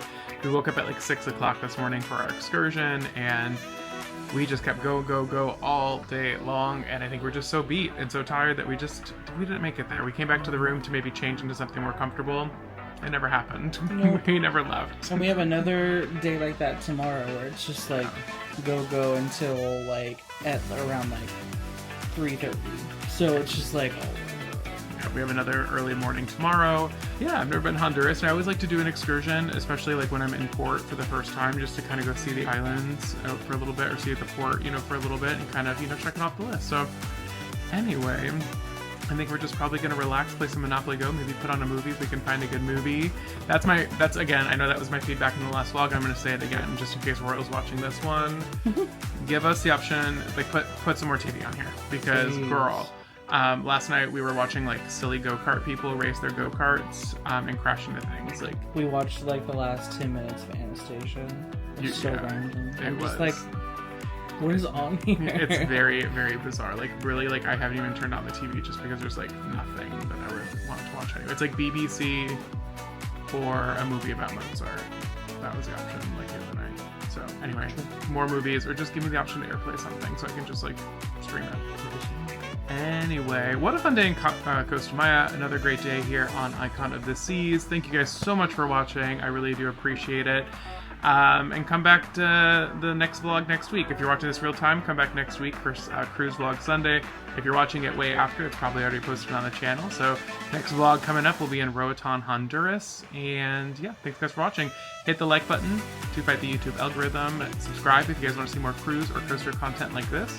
Keep cruising and coasting, and we'll see you guys in Honduras. Bye. Bye.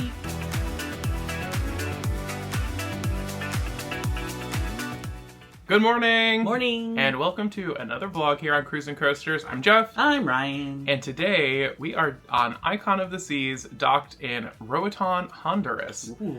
It is both of our first times here. I've never been to Honduras on a cruise before, and admittedly, a little nervous because we did a lot of research about Honduras and like what there was to do, because anytime we're in a new country or a new port for the first time, I always like to go out and explore, and online made this sound like we probably shouldn't be exploring on our own, and that we should definitely book an excursion with Royal Caribbean, which is what we did to go explore the island. So a little bit of what we saw maybe was like a little clickbaity, but from what we've gathered, it's like relatively recommended not to go out on your own because it can be quite unsafe here. So we just were gonna play it safe, and we booked an excursion with Royal Caribbean, and we are gonna go see some monkeys, some sloths, do a glass submarine situation, and then go to like a chocolate factory, which seems super fun. So yeah, I'm very excited to go check out Honduras. So, but first, before we go out to Roatan, we need to go get some breakfast. So the last couple of mornings we've went to the Windjammer. So I think we're gonna shake things up a little bit. And I think we're gonna head to the Pearl Cafe, which is of course behind the giant pearl in that Royal Promenade area. Get some coffee, get some breakfast. And yeah, I think that's what we're gonna go do now. So, to breakfast. Good breakfast. For breakfast this morning, we came up to the Pearl Cafe, which is of course right behind the Pearl on Icon of the Seas. And all of the food and beverages were included. It has a selection of different like savory sandwich items, frittatas. They also had like muffins, donuts, cinnamon rolls, all that good stuff. And I went with a steak, egg, and cheese sandwich. Ryan went with the classic sandwich, which has like sausage and bacon, egg and cheese on it. We got a cinnamon roll, a banana nut muffin, and even though the ship has a full service Starbucks, they do a We Proudly Serve Starbucks here at the Pearl Cafe. And this is actually included in your drink package where the Starbucks is not. So I just got my white chocolate mocha from here. I think Ryan got exactly the same. And we're gonna dive into the food. It smells delicious.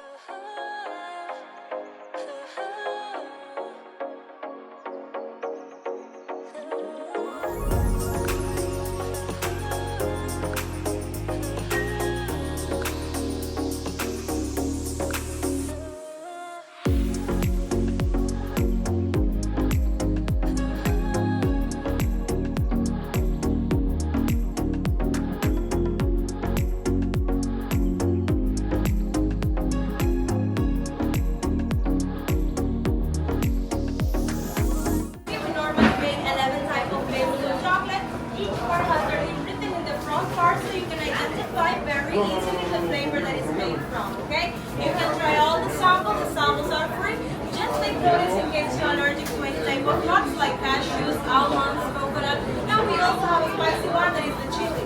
So if you're not allergic, you're more than welcome to try. Remember that the bar can say 80% are the dark chocolate. And in case the spicy one is too strong for you, the milk chocolate brings the flavor down, okay? For each bar, the unit is $5. We also have the conservation collection box that is for $30 plus it comes with the 5 candy bars included.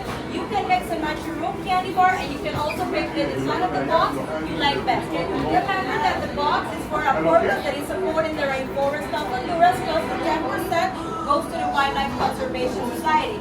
If you would like to support, you can take the box, or no, you can just take the unit as well, okay? We have 2 sections with the same samples and products. It's the same thing, guys, so you can try. And if you're interested, we also have a cafeteria back there with homemade ice cream, coffee, desserts. And if you're interested in taking another type of drink, right here at front, we have a red carpet drinks with alcohol and non-alcohol, like margaritas, and the popular drink that is the Monkey Lala. These are all the different chocolates that we get to sample. Oh, a spicy one? That's crazy. Oh, coffee? That's probably so good. Some coconut.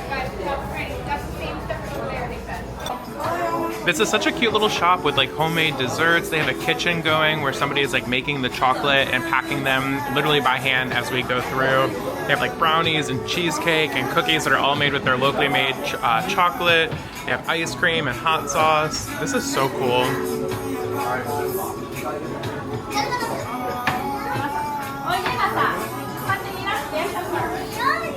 We're out in the shops, and of course they have tons of little Roatan trinkets and all that good stuff going on here. And they are definitely playing into the sloth. They have so many different like sloth things going on, which I'm very excited to see later today. I don't give a sip. Love that.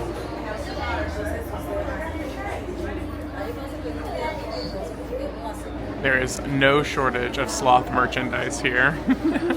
They have so much going on. Don't worry, don't hurry.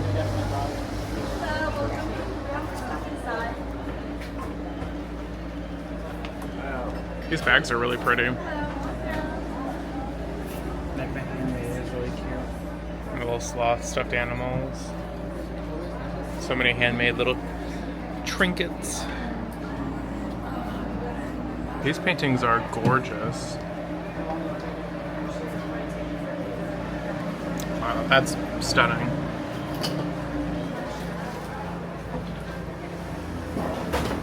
More sloths and a capybara, which is so cute. And he's like a little frog inner tube. I love him. They're so cute.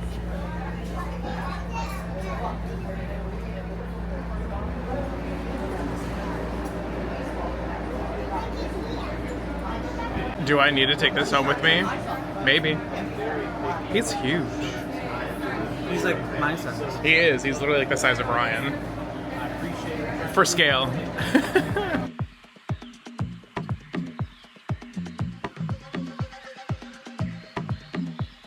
Guys, the inside of our museum is speaking a little bit about the history and the culture of an island. The wall right behind me is a replica map of the Bay Islands. The Bay Islands consist of 7 islands and 65 smaller keys. The 7 islands are Utila, Roatan, Lucha, St. Helena, Morat, Barbarat, and Banana. Roatan is the largest of the 7 islands. It is 36 miles long and 3.7 miles wide in its widest part. Our park is located in the community of Manafor Harbor, which gets its name from that little board, the Manafor board. Right around here, we have a little key named the Manafor Key. Our park gets its name from that little key. Here on the island, we don't speak proper English. We match little, so instead of saying Manafor Key, we don't pronounce the R, we just say Manawaki. The west of the island is mostly known as the touristic side of the island. In Sandy Bay, you can go swim with the dolphins. In Western, you can go snorkeling, scuba diving, and West Bay is known for having one of the most beautiful beaches in the Caribbean. We made it to the monkey sanctuary. I'm a little nervous because they told us like no food, no drinks, no water bottles, no sunglasses, no bags, because the monkeys will grab them and take them away from you. And the reflective sunglasses, apparently they see the other monkey and their instinct is to want to mate with it. So it's a little scary. And the monkeys are just like flying around everywhere over here so far.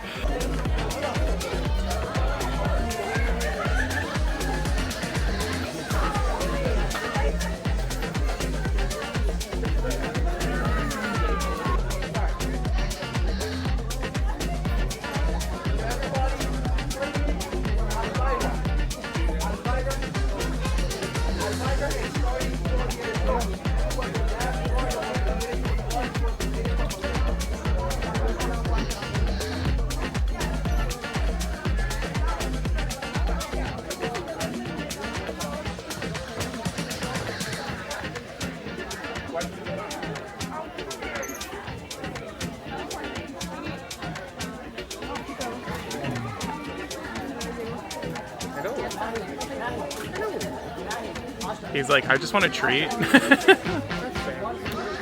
There you go, look at that. Oh yeah, that's good. Oh. That's yummy. I think this animal encounter is a little bit more my speed. Other than the monkeys are a little aggressive. This guy, this is my speed.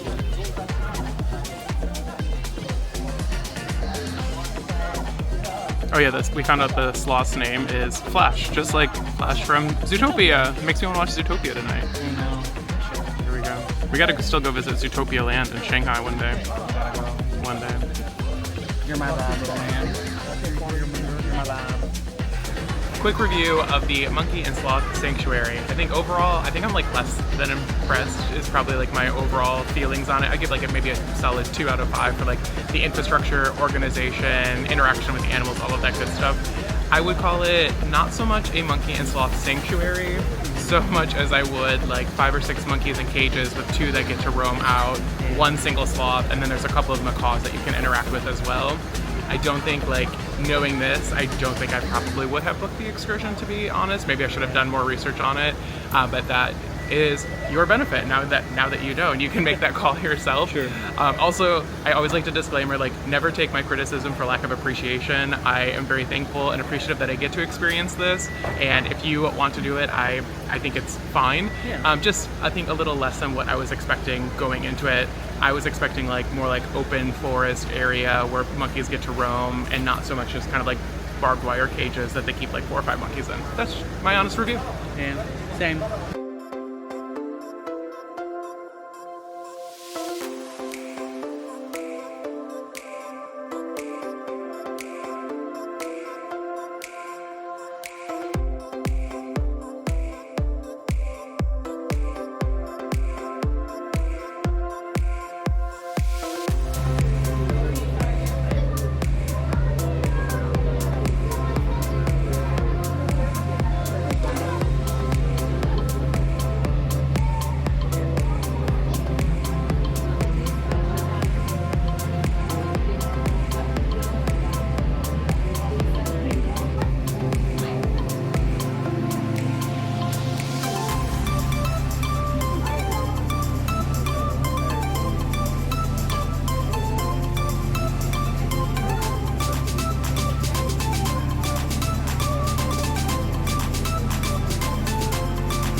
We'll have a full review of what we thought about that excursion in a little bit, but we came off of the bus completely starving, ready for food, so we flew up to the Windjammer as quickly as possible, our new favorite place, and got some lunch.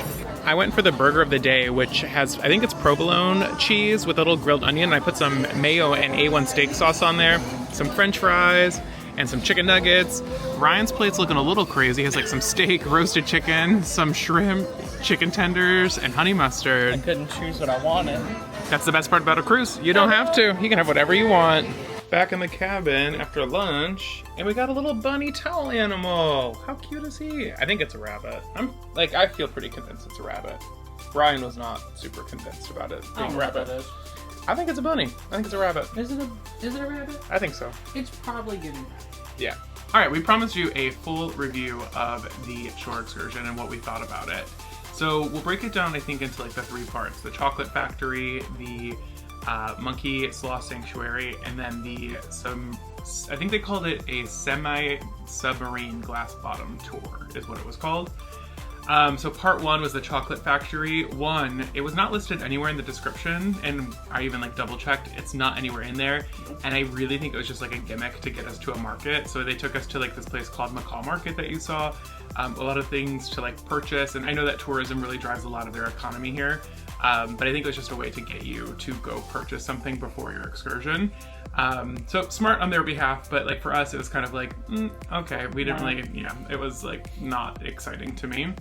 I did do a chocolate tour in the Dominican Republic when I sailed with Virgin, and that was incredible because it was like a true chocolate factory. That was really nice. This was a kitchen, by the way. I wouldn't call it a factory. Yeah, it was kind of just like a kitchen with a microwave and like a little station. I appreciate all their hard work, obviously, and like somebody is doing that, but just not really what I really wanted on my excursion.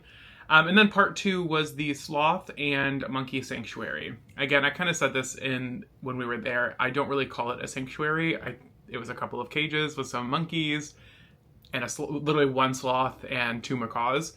Overall, not impressed. It was very disorganized. Like if you really wanted to see the monkey, you really had to like make your way through like 4 or 5 other groups to make sure that you were getting to see them like up close or to interact with them. And then they told us like we should not make any sudden movements or they could bite us. And that kind of like scared us a little bit because I was like, well, I don't want to be in Roatan with a monkey bite. So we just were like, let's just like observe and not get them on us.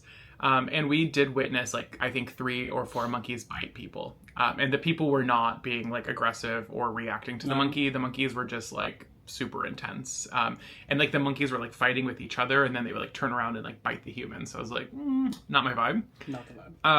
So I would give that a miss. And then the last part was the semi-submersible glass bottom situation. I think that's I think that's what it is. It was probably my favorite part of the excursion, to be honest. It was really pretty to see all of the coral, all of the fish.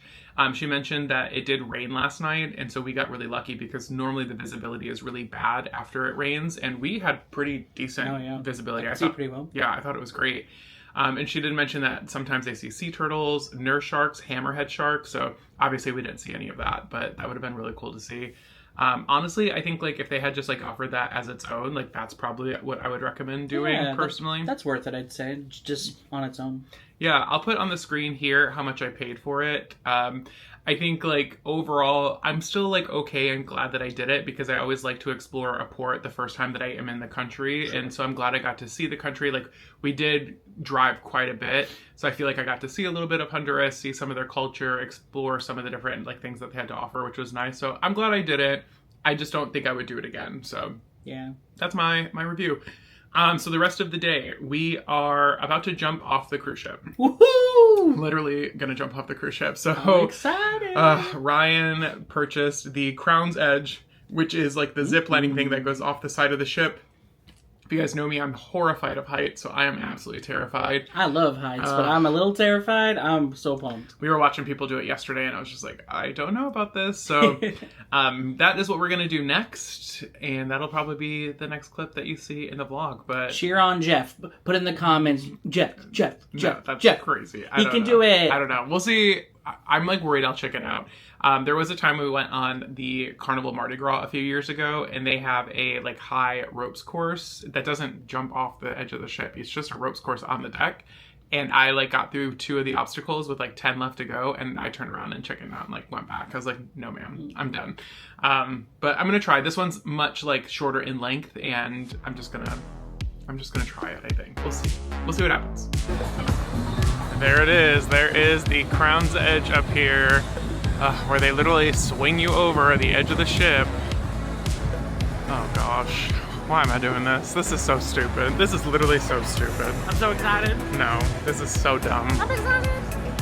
And they make you cross like a bridge. Like they can't even just like let you swing over. You gotta like cross a bridge, go over these like scary step things. It's amazing. And then go up to this like little platform. I love it. Okay, yeah, so this is where it starts.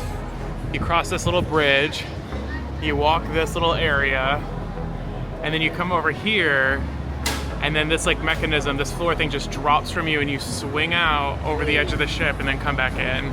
This is so stupid. Oh my God.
You guys, that was crazy. That was like one of the craziest things I think we've ever actually done. And to reward myself, I gave myself a little bit of a milkshake from the deserted place, which is right next to the Crown's Edge. Probably on purpose for people like us who need to take off the edge now with a milkshake. The straw is sugar. The straw is sugar. That is crazy. Oh, I'll tell you guys about the experience after we get far enough into these so that way they don't melt. Ryan went with the Stranded Burro, which is a vanilla and salted caramel milkshake topped with dulce de leche, donut pieces, vanilla icing, cinnamon cereal, cinnamon candy, caramel popcorn, whipped cream.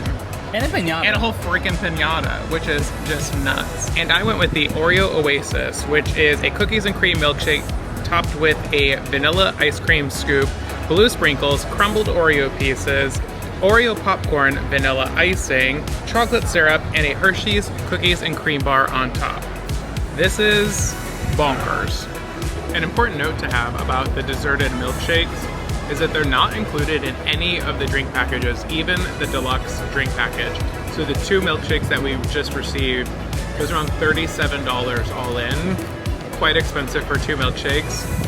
I'm gonna try not to think about that. They are delicious, but are they worth $37, Ryan? I think so. They're so good. They're so good. Yours came with a whole freaking donut and a pinata. It's crazy. Mine had a lot of stuff on top, so I felt like it was worth it. Just because like the taste of the milkshake is great, the accoutrements were fabulous and well paired, and I think it was really good. No regrets. All right, there you have it. There's the update. Okay, milkshakes have been consumed. Blood pressure has returned to a normal rate. My heart rate has dropped down again. I think we're good. Yeah. We're good to talk about the Crown's Edge. Absolutely. Overall, it wasn't that bad. I actually kind of enjoyed it. I think the worst part, so like the first part that you saw, there's like a bridge that was easy breezy. Then there was like some like little like circular steps, those were fine, that was easy. The little X steps, that was the worst part, because that's the part that you start going over the edge of the ship and you're looking straight down, like almost 200 feet down below. And also I have really big feet, so I was like really struggling, like where do I put my foot on this X so that I don't fall to a most certain death. After I got through the X's, it was fine, and then I was like, I was questioning on if I was supposed to go right up to the little Crown and Anchor sign, and then he like yelled at me. He was like, get up there, and I was like, oh, okay, that's fine. And then once I was there, and then the floor dropped, it's actually like quite a graceful drop experience. Like it doesn't hurt or at all. It's quite smooth. And then you kind of just like gently swing back onto the ship, and it was a beautiful view. I really enjoyed that we actually did it on a port day in Honduras, because you got a beautiful view. So the ocean was still right below us, which was great. So we got that like illusion of us like falling into the ocean. But but like got to look over the mountains of Honduras, which I thought was really pretty. So overall, 10 out of 10. I want to say that we paid around $30 for it. And we got to go twice, by the way. Didn't say that? Go twice. You got to go twice, and they include your video for free. That's included in the cost. I think it's totally worth it. Would you agree? I think it's totally worth it. I loved it. I would do it again. I would only pay like $40 or less, so be careful, because sometimes it's going to be like as upwards of like, I've seen it as high as like $75, $80. No, man. Don't fall for it. Wait till it goes on a discount. It really has not been booked heavily on this ship. No, and they've been doing flash sales. Yeah, they were trying to get people to do it. So don't be just be smart about when you book it, or even wait till you're on the ship to book it, to be honest. Totally. You'll probably get a cheaper rate. But I loved it. I love heights and I love adrenaline, so I was living my best life. I think my favorite part is landing, because I was like, wee! And then I was like, it was just so fun. I loved it. Yeah, let's do it again. I don't know about all that. We'll see. Maybe if it goes on another flash sale. Maybe on a flash sale. Maybe. We have finally pushed away from the port of Roatan. They were saying goodbye to us. Sounds like there's a little bit of drama down there. Somebody didn't get back on the ship on time and they wouldn't let them on the ship. So let this be your reminder. All aboard means all aboard. And the captain will leave you. We were docked next to the MSC World America. And it's really funny, the ship has actually been kind of following us. We boarded on the same day in Miami. They were with us yesterday in Costa Maya. Now they were with us today in Roatan. I wonder if they'll be in Cozumel with us tomorrow.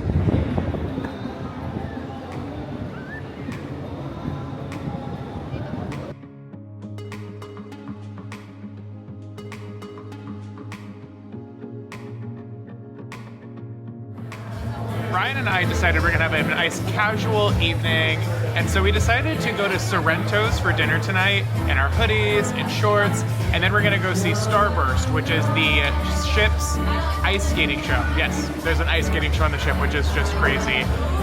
So yeah, I was actually just thinking, it's day 4 and we still haven't been to the main dining room yet. That's not been on purpose. I normally love the main dining room and I find the food to be really good there. We haven't made it this cruise, and that's okay. We're just doing things a little bit differently and taking it one day at a time. There's Ryan's little comfy, casual Royal Caribbean look. Hashtag not sponsored, but we should be. And our Sorrento's pizza looks delicious. So excited. Yum. This is an area of the ship that we really haven't explored too much, at least in the vlog so far. It's called the Overlook, and it's at the very forward of the ship, and it's absolutely beautiful. It reminds me a lot of the solarium on like the Quantum class ships. It's stunning, and with the sunset, it's like the perfect time to come in. They have tons of different chairs and loungers for you to relax in, have a drink, and just kind of watch the ocean and watch your day sail by. They even have like a little virtual aquarium here. Oh, look at the jellyfish. That's really cool. It's giving Microsoft screensaver vibes. Of course, there's always a bar within walking distance, and the Overlook is no exception. I think we're gonna relax with a little drink before the show and grab a cocktail and just relax in here and watch the ocean, watch the sunset over here.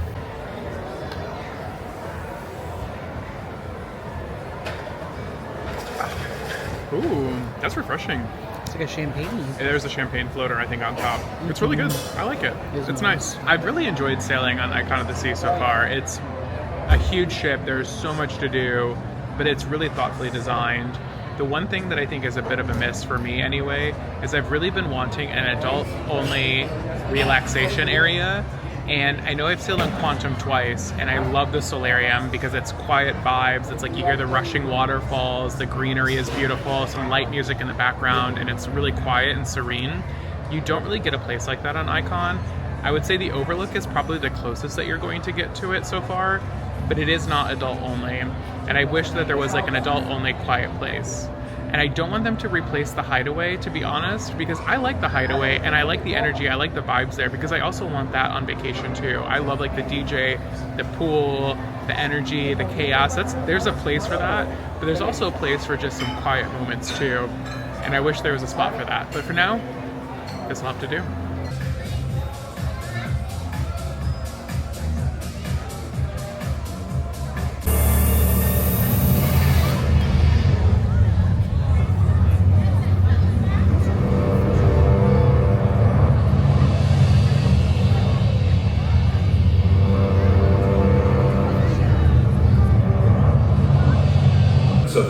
of stellar explosions, a starman was born, a celestial being emerging from the brilliance of 1,000 suns.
Some clips there of Starburst, Elemental Beauty, the ice skating show here on Icon of the Seas, and I loved it. That was fantastic. That was so good. I put in as much as I could without, of course, trying to get a copyright claim. But the ice skating, the show was phenomenal. The juggler, the act that they brought on board was like, I don't even know if you call him a juggler. I don't even know like what he is, but he's fantastic. He is wonderful, incredible. Like some of the best ice skating I've ever seen, and then like also the fact that it's at sea is just like crazy. The songs were fun, the remixes were great. My only like critique is like I don't think it really needed the cheesy like storyline spoken element part of it, to be really honest. I think like they could have just gone with like the elemental theme with like tied into the songs and the costuming like they did. Like that part almost made it kind of cringy and like whatever, but other than that, like phenomenal show, phenomenal talent, absolutely amazing. What'd you think? Yeah, I think that it was one of the coolest things I've seen on a cruise ship in my life. Crazy. I think that the talent of ice skating was top notch. I think that the guest juggler was phenomenal. I agree with Jeff that I think that they were just trying too hard and took themselves too seriously with the theme of elements, and it didn't match the ensemble moments where it was like fun and upbeat songs and dazzling costumes and pretty colors. Like it just did not match the vibe to me. It was a little silly goofy, but that's just me nitpicking because otherwise my jaw was like on the floor the entire time. Literally the entire time. What an amazing day here on Icon of the Seas. Day 4. I think we still have what?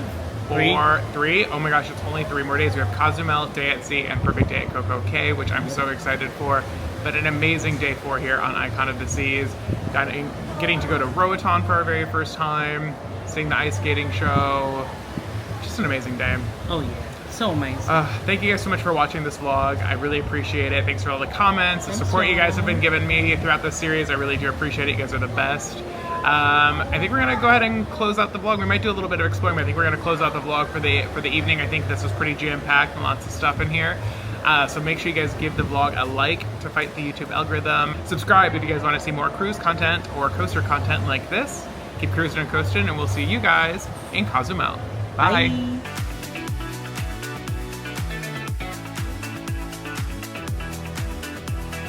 Good morning, and welcome to another video here on Cruising Coasters. I'm Jeff. I'm Brian. And we are still on board Icon of the Seas for, I think this is day 5. It's day 5. It's day 5. Okay, great. And we started the day at the Pearl Cafe, which is becoming my favorite place for a nice coffee. It's included in the beverage package, which is amazing.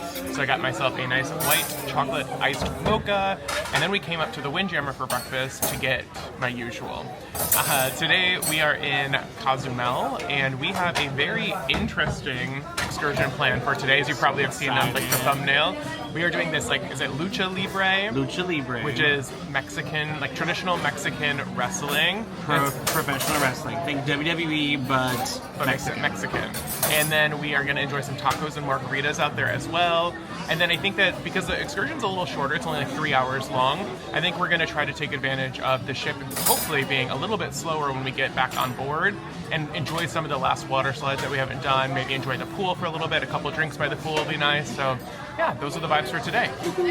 All right, we're going to chat on breakfast, head out to port for our Lucha Libre experience, and you're coming along for the entire adventure. Vámonos.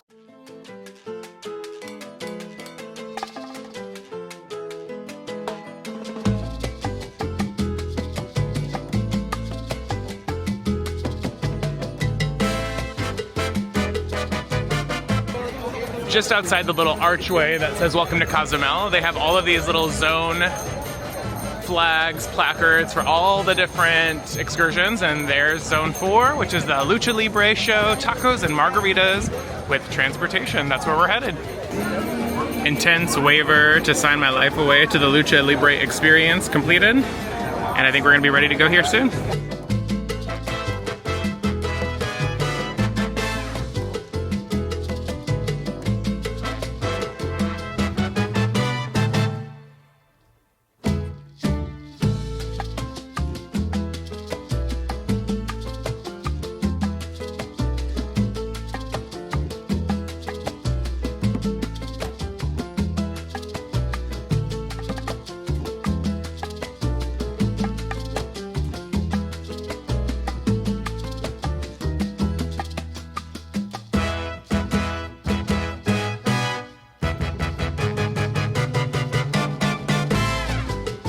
Everyone, this is the third and final call. It is time for us to start with this amazing performance.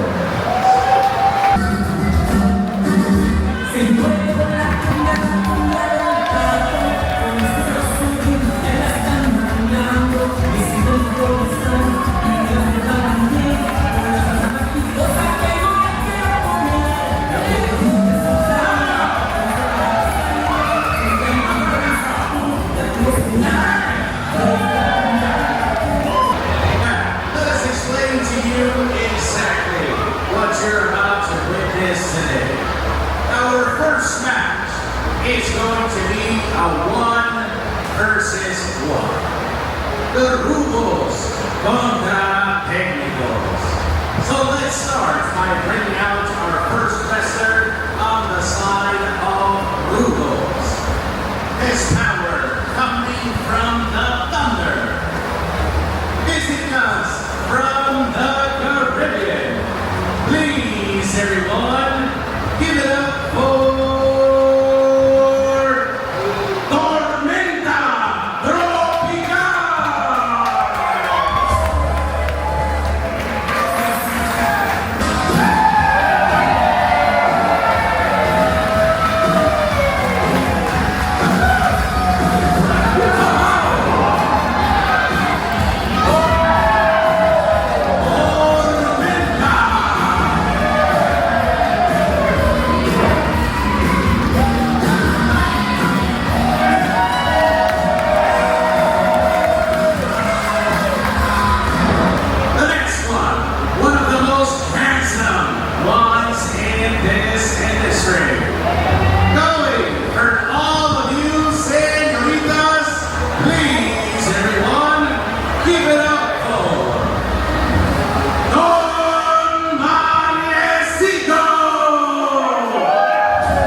admittedly, Jeff is not the WWE connoisseur that you might think he is, but Ryan is the WWE girly. So Ryan, how was your Lucha Libre experience here in Cozumel? That was a hot mess full of fun. It was so local wrestling. They integrated with the crowd. They got them involved with the chanclas and letting them hold them and hit each other. The water, all the fun stuff. We got splashed with water. That was crazy. So it felt like a universal ride. Like what? Yeah. It's very local indie kind of wrestling. So you would see that at like your town hall, like in any city. But of course, it's Mexico. So you have Lucha Libre. The talent in the ring was very good. It was solid. They knew how to do it safely. They knew how to do the standard moves. You saw your Hurricane Ranas. You saw your ankle locks. You saw your schoolboy pins. You saw your dives. Everything was great. This is my favorite excursion, easily. I think that it mixed what I love about wrestling with some free tacos, which are delicious, some margaritas. I recommend this anytime you come to Cozumel, especially if you're not a wrestling fan. Go try it out. It's a harmless, really fun time. So go see it. It's really fun. And then for me, who is not the WWE girly, I still had an amazing time. It was still so fun. And I think there needs to be something said about the athleticism of the people in the rings because they were doing some crazy things. So I know that people always go off about WWE isn't real, why do you watch it, blah, blah, blah. Either is Grey's Anatomy and I still watch that. So I enjoy it for what it is. I enjoy the entertainment value and the athleticism is crazy. And then the tacos were a perfect way to end it with a nice authentic margarita from Mexico. You cannot complain. I agree. I think this has probably been my favorite excursion. It's also been the most organized and like the cleanliness is a 10 out of 10. The bathrooms are super clean. Everyone's been super friendly. Absolutely no complaints about this one. I am really, really glad that we did this and kind of got out of my comfort zone to do something totally different. So now I think the excursion is getting ready to end. We'll head back to the ship and enjoy the rest of the afternoon back on Icon of the Seas.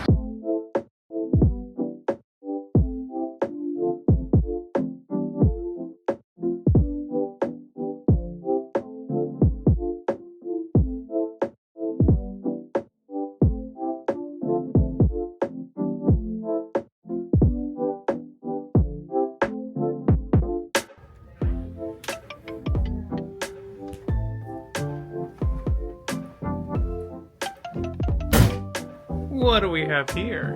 What is this? Maybe an elephant? Like a suggestive elephant, maybe? Maybe a I think it's giving elephant. Maybe. Suggestive elephant. Suggestive.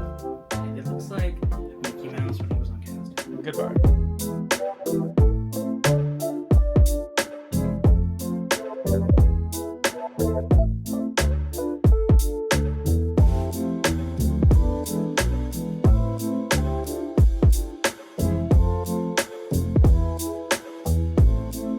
After excursion in Cozumel, we spent some time in the Hideaway, the adult-only area, relaxing. I did a full, like, in-depth view of the Hideaway on our day 2 vlog, so you should definitely go check that out if you'd like to see more on that. And also, hot tip, it was such a good day to do the water slides. There are absolutely 0 lines in the Thrill water park today while we were in Cozumel. So if you are not getting off the ship or come back a little early, definitely take advantage of the low lines in the water park and hit up some water slides. I will be going through the Thrill Island water park slides tomorrow, kind of in depth for you guys. So stay tuned to that vlog coming up soon. For now, we are waiting to sail away. It's about a half hour from sail away, and we figured it'd be the perfect time to play some mini golf here on Icon of the Seas. Why not? This is hole 1, par 3. I think you're supposed to go through the treasure into the hole over there. So we're gonna do our best and see what happens. Let's see your best mini golf swing. Oh, that was really good. Oh, he's flying. Oh my God, he flew all the way into hole 2. All right, we're gonna give you 1 mulligan. Do you know what a mulligan is? I don't think so. Do you know what a mulligan is in golf? Do you? Yes. Okay. Not so hard. Come on, slugger.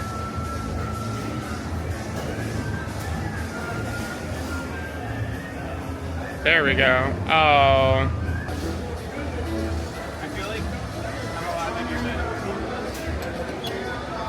You make your own rules. Looks good. Nice, babe. That's not bad. I'll take it.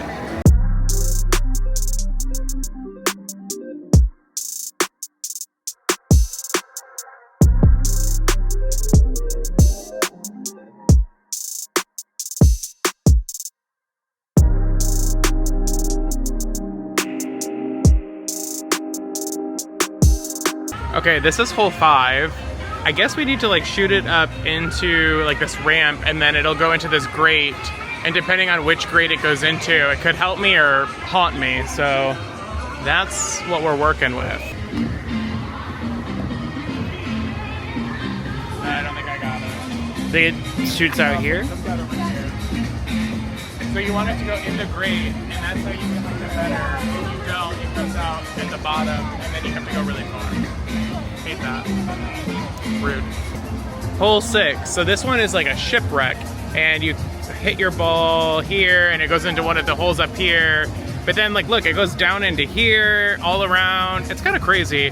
I think like one thing I wish it had already are like some type of instructions or like a storyline plaque like to tell me kind of like what I'm supposed to be doing, because it's a lot of just looking around and seeing like what will happen. Maybe you're just not supposed to know, I don't know. I'm kind of new at this. We're on hole 8, which is the Rusty Mariner apparently. I think that we have to hit it really hard into one of the 3 little boxes for it to circle all the way around into one of those 3 boxes to come out and hopefully go in the hole. So we're going for it. I tried. There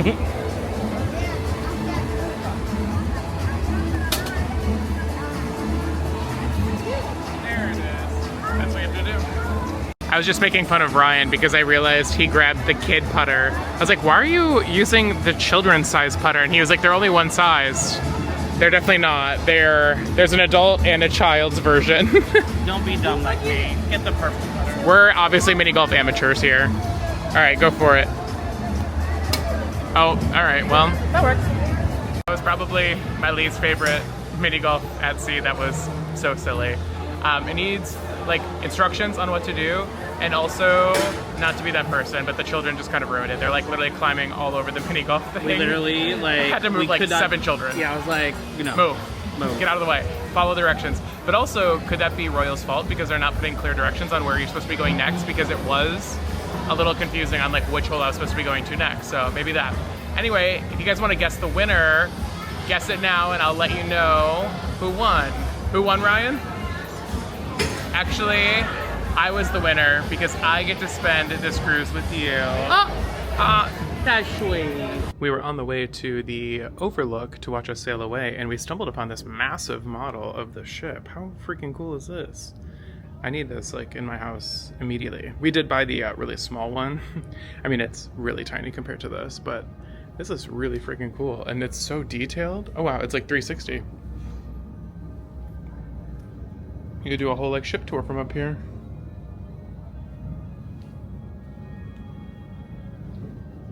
That's really cool. Wonder if you can see down into Central Park. Oh yeah, that's cool. It felt like about 1,000,000 degrees when we were playing mini golf up there. Like literally, it's like a heat index of like 110 right now. So we did the smart thing and we got a drink. Mine's like almost gone, but it's really, really nice. It's the drink of the day. Portside punch, that's what we got, yep. And we're just enjoying the sail away from Cozumel from the Overlook, which is air conditioned, but still equally as beautiful as watching us sail away from outside. So that's the vibe. Also, I just kind of realized this was our last port of call outside of Perfect Day at CocoCay, which is kind of crazy. Tomorrow's a sea day, and then we'll be at Perfect Day on Friday. We were here in the Overlook, and look who we found. It's Rover! You are so beautiful! Oh, you smell our golden... Oh. Yeah, we love that picture. Cat will take a picture for you. That's great. Oh, she is so cute. Yep. Good girl, Rover. Goodness. Good girl. Hi, Rover. Bye, Rover.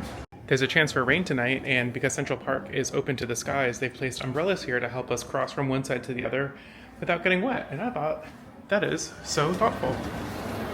Hopefully it's not raining now because we didn't take one. No, okay. We're clear, but yeah, you can see straight up to the sky.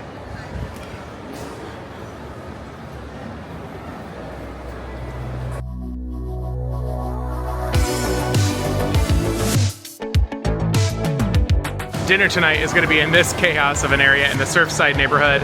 We're actually heading over there to Pier 7 for dinner, which is one of the upcharge restaurants, so we'll take you along for a little dinner action.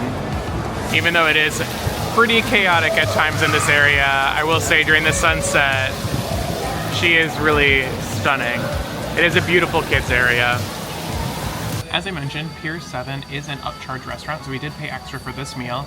This one works a little differently than the other upcharge restaurants that we've been to. So from the menu, you get to pick one from each section, the board bites, wave riding entrees, and sweet waves, and it was $24.99 per person. So that's how this one works. Like I mentioned, it's a little bit different than the other upcharge restaurants that we got. And I have to figure out what I'm gonna get, because I'm not entirely sure yet. We're thinking hard. Yeah. We picked out our first board bite. We did. What do you think you're gonna get for your second one? Oh, that's the thinking face. I don't know. Well, he recommended the Buddha Bowl, but that looks a little crazy for me. Yeah, you would like the Buddha Bowl. Maybe. I was going towards either the loaded quesadilla. Same, the steak one. Yeah. Okay, there we go. Or the Pier 7 salad. No, I definitely think the not. quesadilla sounds better. Quesadilla steak done. Yeah. Okay, starting off the meal the only correct way on a cruise with a watermelon margarita. Oh. That's tequila. There's a lot of tequila in there. Oh my god. That's crazy. What's the number? 910. Oh, okay. It's crazy. That's how we're feeling after that meal. I think we've just ate way too much food today. I almost feel bad because I feel like the server thought we didn't like the meal, but we really did. It was fine. I just couldn't eat a lot because I was so full from everything we've eaten today. So my Pier 7 review. For the starter, as I mentioned, we had the quesadilla and the lettuce wrap. The quesadilla, I think, honestly, spoiler alert, was my favorite dish of the entire meal. That's my opinion. The cheese was like super fresh and melty. The steak was perfectly marinated and juicy. It was just really good, had a really good flavor. It had a mango salsa with it that was delicious. The lettuce wraps were kind of basic. It was a chicken that, it didn't have a lot of seasoning or a lot of flavor to it. Like, it needed salt. There was just like some like peanuts on the side, but I would love for them to be like roasted salted peanuts to like add a little bit of flavor. I liked that they added some texture, and the teriyaki sauce was really good too, but I kind of just wish the chicken was cooked in it. It was just kind of weird. Also, I feel like that they gave you only enough filling for 2 lettuce wraps, which honestly is probably as much as you need for an appetizer, but they gave you 3 lettuce wraps itself, and so it's just like a little light on the filling. For the entree, I had the Baja fish tacos. Those were fantastic. The fish was super fresh. It was fried to perfection. They were really crispy. They had a really good, healthy spice level to them, so be mindful if you don't like spicy food, it might not be the thing for you because there was a kick to it. And then Ryan had the club sandwich. Mm-hmm. Yep, what did you think? I thought it was really good. It was light. It's something I normally don't order. So it was a lot of ingredients that are normally like not my thing. I was like, I'm gonna do it because it sounds nice and I wanted something light tonight. It was just a big portion. The tater tots were the best part, honestly. They were so good. But the sandwich itself was very good. It was your classic club sandwich. You really can't beat it. It was fine. Yeah. And then we had, for dessert, I went with the caramel waffle, and then Ryan did like the toffee chocolate cake situation. The waffle was just kind of big. I mean, it was a waffle with like some caramel sauce and a scoop of vanilla ice cream. Like, it wasn't bad. Again, like, it was fine. It was just basic, I think. And then I think Ryan's dessert, that was like the one thing I actually did not like, was like the toffee chocolate. I'm not a really big chocolate person, and it was super rich. Like, I mean, it was like a thick piece of cake, and it was just too rich for me. I only did 3 bites, and I was like, I gotta go. I did like half a bite, and I was like, girl, I'm done. But overall, I think for the meal, we had, as I mentioned, it was a $25 upcharge per person. I don't know if the value is really there for me to do it. Honestly, I think like for me, it's probably a skip. And I really struggle like with some of the things that were on the menu, like grilled cheese and even like Ryan's like club sandwich. Like, to me, that's just like stuff that you probably should have included in cruise fare, especially on a cruise that was as expensive as Icon of the Seas. I mean, these cabins go for like $5,000-$6,000 for the week. So I would expect that kind of food to be included. Also, like tater tots. I can go get those like at any bar on the ship basically for free. So I think for me it's going to be a skip. Maybe rework the menu a little bit, or like turn it into something that's more like grab and go or sit down that's complimentary and included. That would be my opinion on Pier 7. So there you go. We were just walking around deck 16, came to our favorite place, the Hideaway, enjoying the view off the back of the ship. And it reminded me a little bit of last night after I was done vlogging, but still was walking around the ship of some stuff that I wanted to tell you guys, like just like my thoughts on like maybe a big con of Icon of the Seas so far that I've had. Really I think one of the only cons that I've had is just that everything closes on the ship so stinking early. Like it's 9 o'clock right now, I think. And it's like not even 9 o'clock, it's 8:51, and like the pools are closed, the water slides are closed, everything is closed. And especially with like an all aboard time of 5:30 today, by the time you have dinner, you really don't have time to enjoy a lot of the ship's amenities if you are out on the port all day. And another thing that gets closed really early, in addition to like just like the activities on the ship, are the restaurants. And it was actually really difficult last night. We were kind of hungry late last night. We ended up at Playmakers. I'll put in a photo of all of our fried food here, which is crazy. And we had to pay for that food because Playmakers is an upcharge. And like the only food that we could really find that was open was at the Aquadome market. And they have the Ginger, which is the Asian restaurant. They had Toast and Garden, which had like 3 sandwiches and like a salad option. And then the Mac Bar, which is the mac and cheese bar. And the food is fine, especially when it's like hot, fresh, and people are getting it. But that time at night, we did get some of the shrimp, and it was just kind of old and stale and not very good.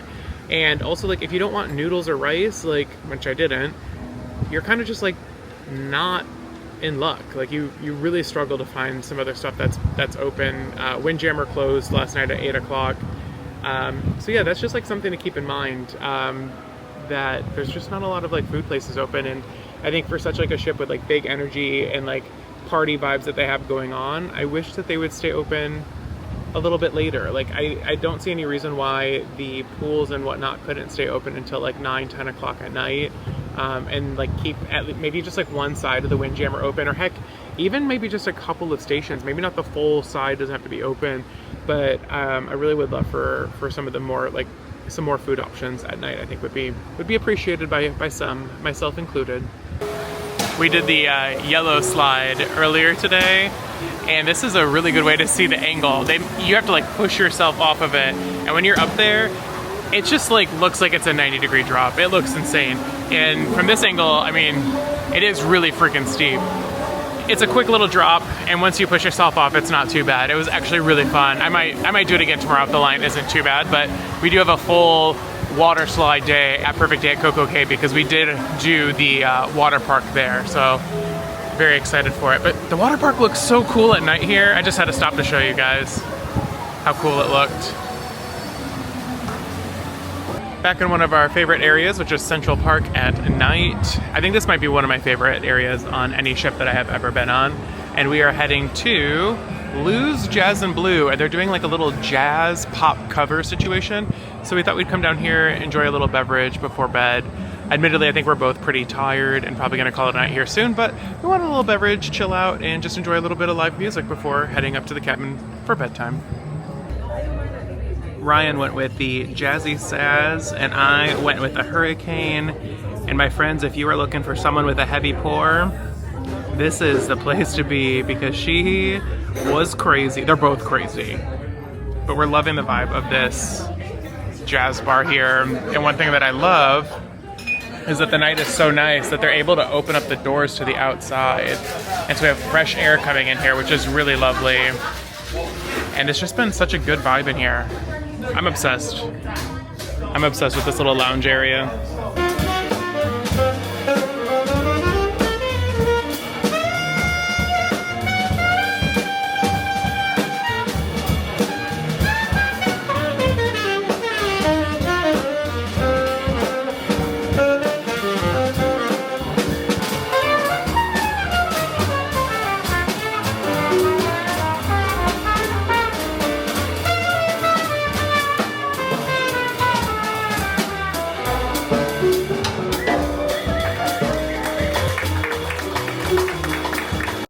lovely little way to end such a lovely day that we've had on Icon of the Seas and in Cozumel. It was lovely. It was lovely. Lovely is the key word of the day. I feel like the Lucha Libre experience was days ago. I feel like I've lived 3... That was 3 whole days ago. It was this morning. I feel like I've lived 3 lives since the Lucha Libre experience. Yep. But overall, what an amazing day. Cozumel, I haven't been in so long, and it was such an enjoyable port. It was definitely my favorite port out of all 3 that we visited so far. Really, really good time. Really good time at the Hideaway, of course, as always. Really enjoyed that. And then a lovely little jazz evening. I think Pier 7 was a bit of a miss for me, but that's okay. Still enjoyed it for what it was, and that's okay. And yeah, it was just a really lovely day. Lovely. It was lovely. I cannot believe we're coming down to like the end of the cruise. We have 2 more days left, which means you guys have 2 more Icon of the Seas vlogs coming up. Hang in there, guys. Got 2 more. A day at sea tomorrow. And then we have Perfect Day at CocoCay, which I don't think we've really shared much about what we're doing until a few minutes ago, and I let you guys know about the water park. So tomorrow, day at sea, we're kind of going to take it as the day comes and kind of see what happens. We have a few like loose ideas of what we want to do and kind of enjoy, but we'll take you guys along for that adventure. And then for Perfect Day at CocoCay, there was 2 things that we really wanted to do. One was the water park, of course. We wanted to ride the tallest water park in North America. That seems crazy, so we got We're riding the tallest water park? Oh, did I say water park? Yeah. We're riding the tallest water slide. Water slide. I'm a little sleepy. We're going to ride the I'm broken. We're going to ride the tallest water slide in North America, which I'm very excited for. And then we also got tickets to the Hideaway area of Perfect Day at CocoCay, which is the adult-only relaxation area, which I'm excited for and looking forward to exploring Perfect Day for our first time. I've always wanted to go since they've announced it, so I'm very much looking forward to that. And the only thing getting me through these last couple of days is knowing that in about a month, we're going to be boarding our next cruise. And I promise at Perfect Day, I will share where that cruise is. It's very exciting. It's very different from what we're doing today, which is very exciting. Mm-hmm. And we booked 2 more cruises now, which is crazy. Literally insane. But the offer is just too good to pass up. And they had some really good deals going on. So we booked 2 cruises. So a lot of cruises coming on in the next couple of years. And we also have a cruise booked for Not Royal next year. So gotta stay tuned for that too. So 3 cruises on the books in the next 2 years. So very excited for that. Anyway, thank you guys so much for watching. I'm just blabbing on at this point. Thank you guys so much for watching. I really appreciate it. You guys are awesome. Hit like to fight the YouTube algorithm. Subscribe if you guys want to see more cruise or coaster content like this. Keep cruising and coasting, and we'll see you guys on a day at sea tomorrow. Bye. Have a lovely night. Lovely.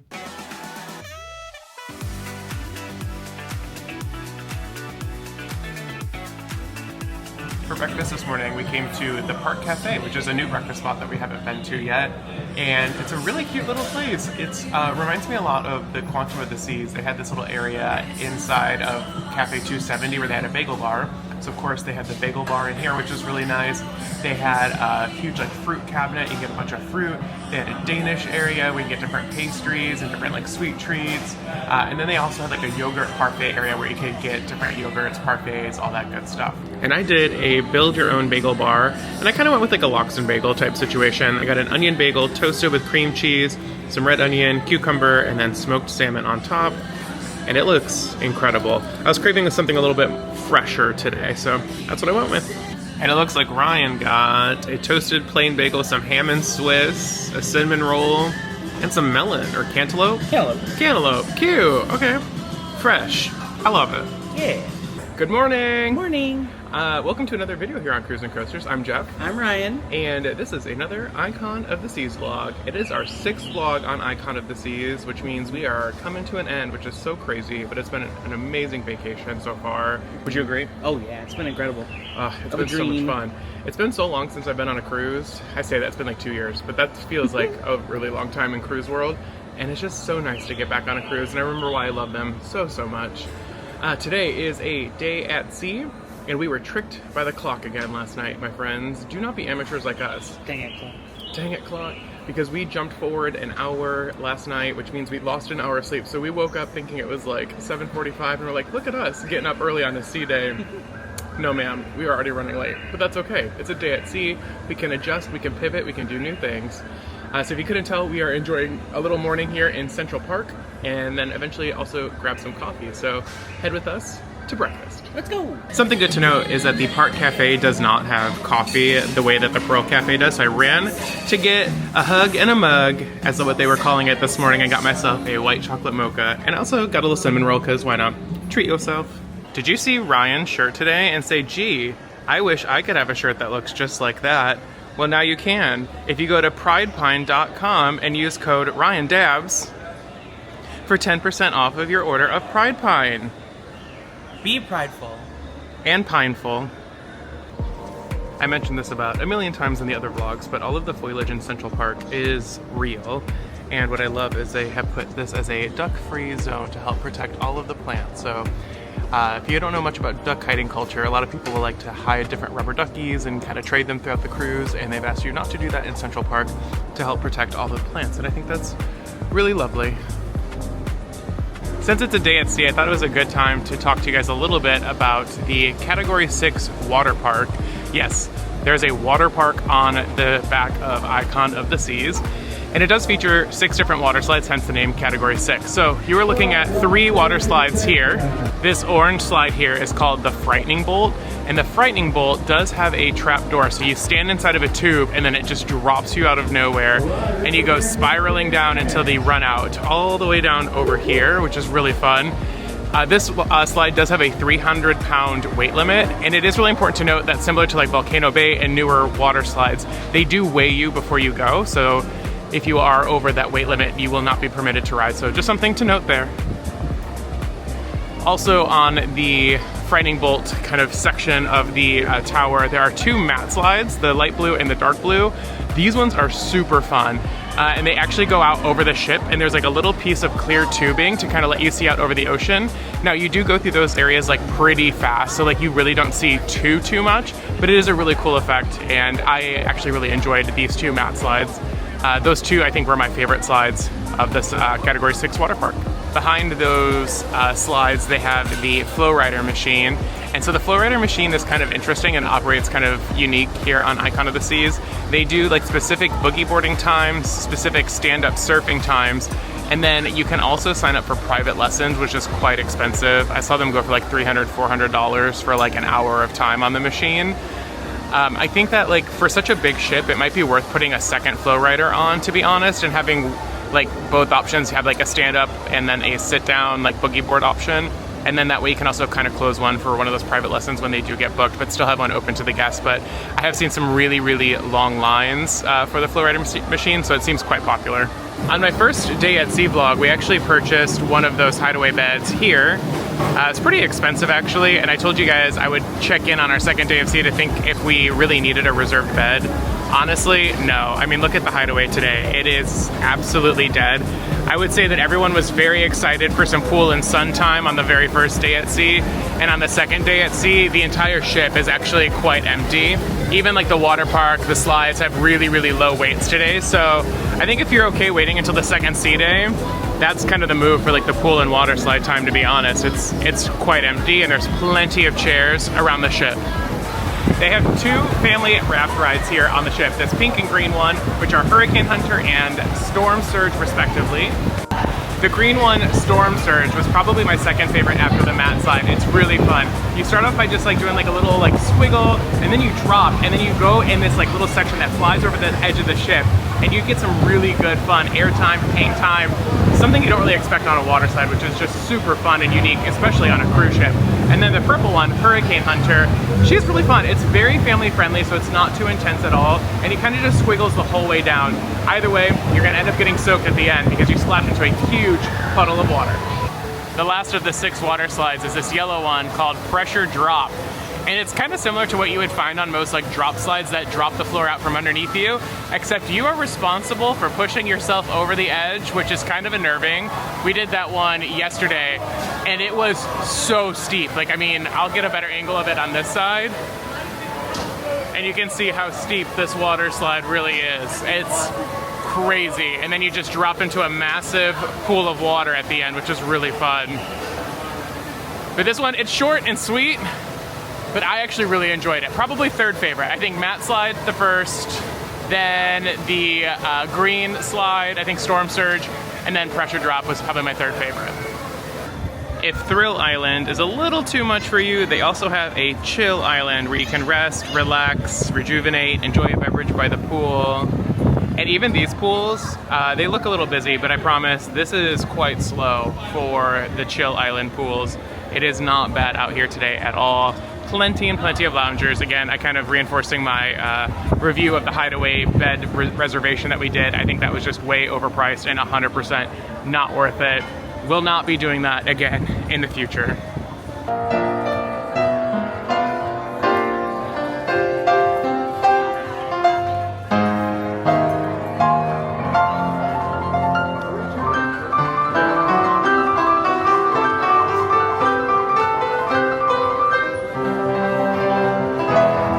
We're at Hooked Seafood for lunch today, and can we talk about the stunning view that we have? I don't mean this one, I mean this one. Are you kidding me? Like, this whole restaurant is absolutely beautiful, and I have some of the best company in the world to spend my lunch with. Same here, baby. Aww. Hooked Seafood is an upcharge restaurant. We decided to come here for lunch on our sea day. We thought that would be the best way to spend our sea day and enjoy like a little water view. And I'm so glad we got seated next to the water. This is so nice. I'm already in love with this restaurant. We haven't even tried any of the food, but the menu looks absolutely delicious. We both opted to try the signature cocktail, which is a St. Peter's Spritzer, St. Germain elderflower liqueur, Aperol, fresh lemon juice, and topped with Prosecco. And she looks so refreshing and good. The cocktail is perfect. It's super light, very refreshing, very tasty. I could drink like literally 10 of those and be thrilled. Hello, Red Lobster Wishes. Look at the melted butter on there. Oh my god. This came complimentary with before the meal came out, and she is the moment. I'm getting garlic and buttered scent. Oh my god. Obsessed. The biscuit is light and fluffy, full of garlic flavor. The butter is unsalted, just a quick FYI, so we did salt it a little bit, and that just added like the perfect little bit that it needed. Absolutely delicious. Red Lobster could never. Ryan went with the fried calamari. That looks amazing. And then I went with the coconut shrimp, and I think we're gonna do like a little 50-50 situation and try a little bit of both. Some of the best appetizers I think we've had this entire cruise. I'm not even going to lie. The coconut shrimp is fried to perfection. It's hot, it's fresh. It has the perfect amount of coconut to give you like that sweet coconut flavor to it. And then it has this like spicy sweet chili sauce that has like, it just complements it perfectly. So you get a little sweet, a little spicy. It's so delicious. And then the calamari, also fried to perfection. It's not chewy, it's not rubbery, it's tender, it's delicious. And the little aioli that came with it complements it perfectly. It's super savory, delectable. Literally a 10 out of 10. Could not ask for a better appetizer for our lunch. All right, finishing up our review of Hooked Seafood for lunch. I had the Maine lobster roll, which was so fresh, so delicious. The meat was super tender. It was not like mayonnaise-y at all. It was just so delicious, and the roll it was on was fluffy and light and enjoyable. The coleslaw was great. Ryan, you had the steak and lobster. What did you think? It was incredible. I think the lobster tail was like the best part. It was the highlight. The steak was like, it almost tasted like a pot roast. It was cooked medium, like well, I'd say, when I asked for medium rare, but I didn't mind. It was fine. It tasted good. And it came with like the Old Bay fries, which were, as you would expect, Old Bay fries. But I think that the entree really stood out with the lobster tail. It was delightful. And then I had the coconut cream pie, which was, again, super fresh tasting. The coconut was like super strong, but like delicious. 10 out of 10 dessert, like one of my favorite desserts I've had on this entire cruise. And then you had the lemon tart, right? The lemon tart, yeah. Which was a little too tart for She me. was sour. It was a warhead. It was giving warhead. Yeah, but it was still good. really well made. Yeah. You could tell the ingredients are super fresh, and the touch of popcorn on top was crazy. But it was fun. It was cute. Oh, good. All right, we are just relaxing in the Overlook now, which is admittedly a lot busier today than it has been on other days, but it's still beautiful, really nice. It's like you get like the benefit of like kind of being outside with like the sun and the vibes, but it's still air conditioned, and so you're not feeling like you're sweltering and dying in the heat. And somehow we have to be hungry again in like 3.5 hours when we go to the main dining room. Yep. Which is kind of crazy. It's our first time going to the main dining room on day 6. I have nothing against the main dining room, by the way. You guys have seen me sail Royal Caribbean before on Quantum, and I praise the main dining room because that's basically all we ate at, and I really enjoyed it. the truth of it is that we really wanted the late dining, which is at 8:30 p.m. And the only dining they had available when we booked was early, which is 5 p.m. And with all the shore excursions and like the timing of our lunches and everything, it really didn't work out for us to do the main dining room too often. And of course, like Icon, as you have seen in the other vlogs, there's just so many places for you to eat and explore and be able to book, you know, different restaurants. And we really wanted to get a good variety for the cruise and try as much of it as we could. And that just kind of meant sacrificing some of the main dining room nights, but nothing against it, just haven't made it there. But the plan is to attend there tonight, and that'll probably be our only main dining room because I think we're going to do something a little different tomorrow after a perfect day at CocoCay. So I'm just going to enjoy a little bit more relaxation on this day at sea, and we'll take you guys along for the adventure every step of the way. Woo.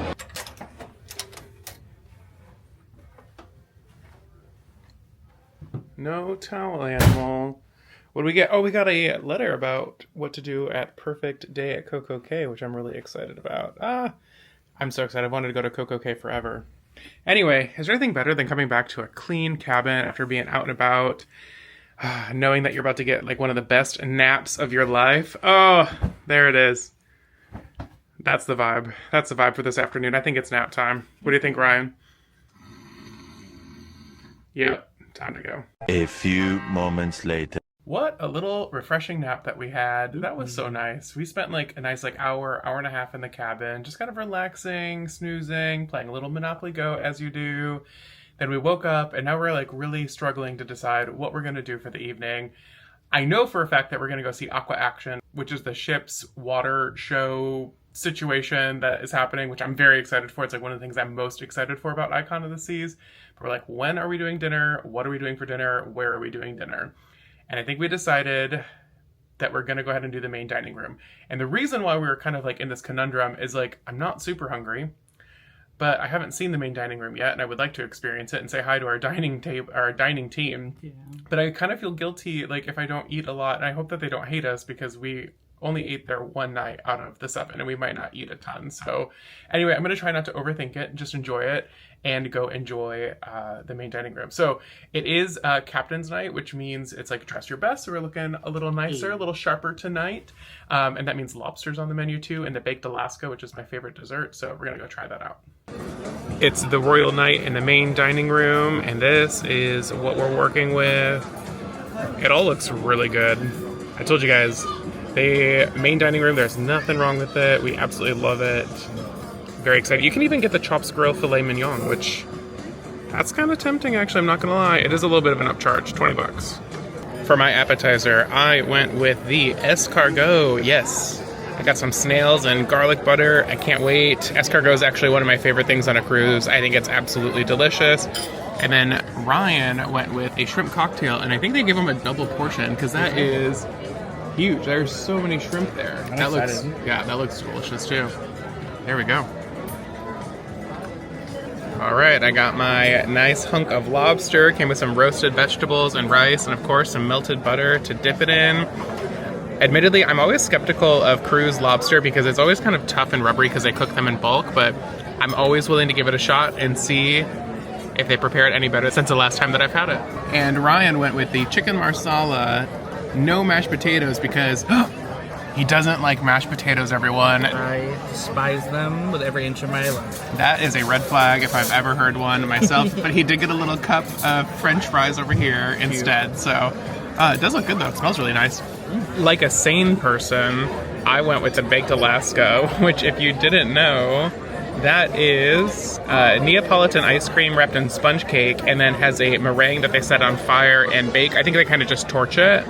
I miss the days when they used to walk around and set it on fire. That was really cool. And then Ryan was crazy, and he went with the vegan chilled banana cocoa custard. And he did not know that that was a vegan dessert, so... I also thought the baked Alaska was a fish, so... Well, here we are. Here we are, everyone. This is going to be dicey. I'm excited to see if you like it. I think I did try that once, and I don't think I enjoyed it. So, we'll see. All right, time to dive in.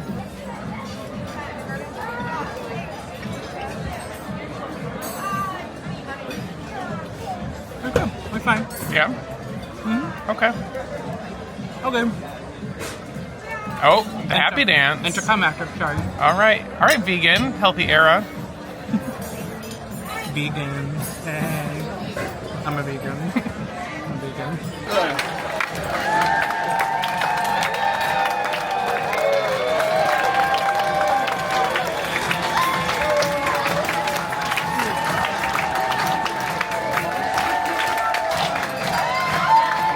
I think it's also time that I talk a little bit about our main dining room experience because I do think we need to talk about it. One, the appetizer, the escargot, and my baked Alaska were fantastic. The baked Alaska was so good. Ryan even got an extra one outside of his dessert because it was that good.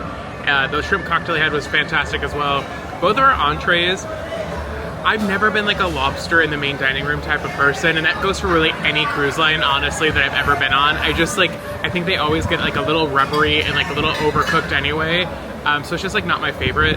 And then I think also going to Hooked and having that like really premium experience and premium lobster really kind of made it hard for us to really enjoy a lobster that was cooked in like the main dining room and cooked in mass, that type of thing.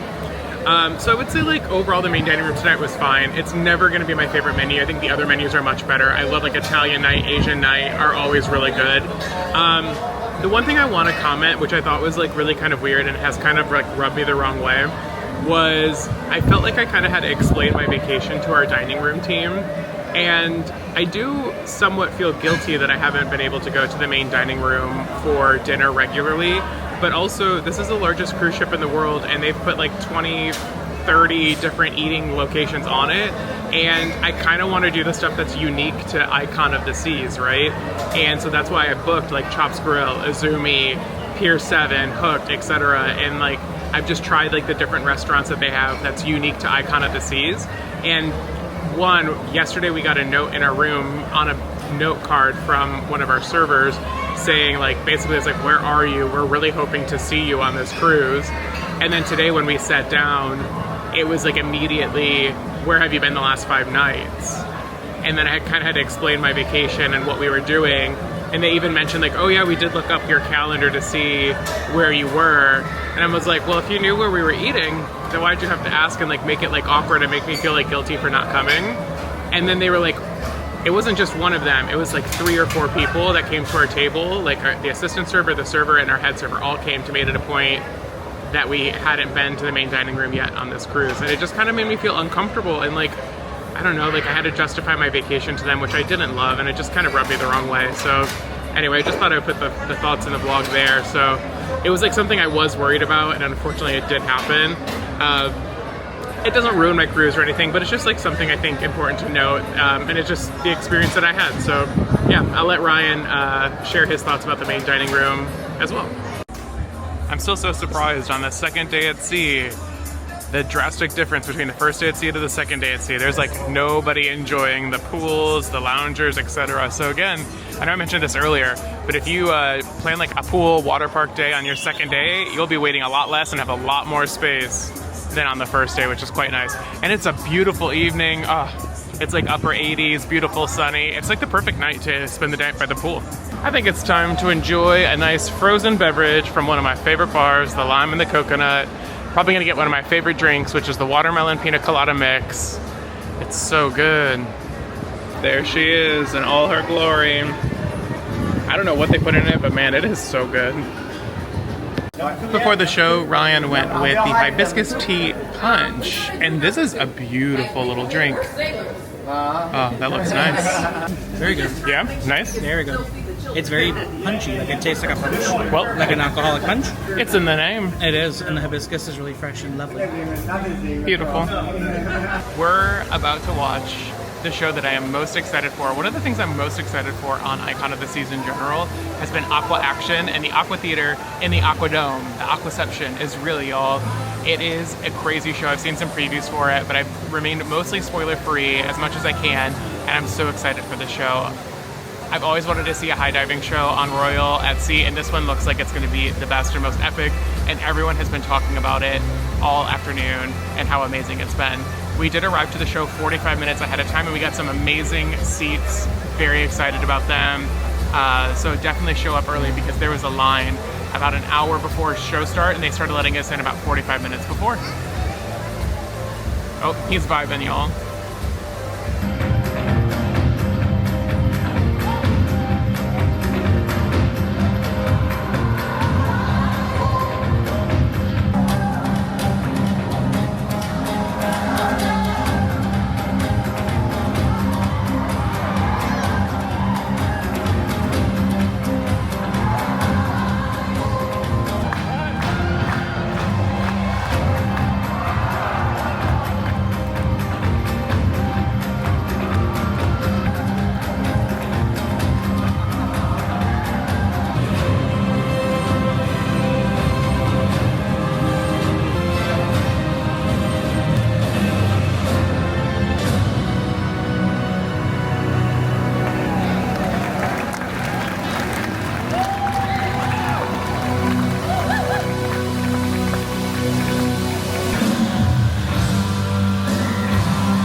Okay, we've had an amazing night of entertainment on the ship.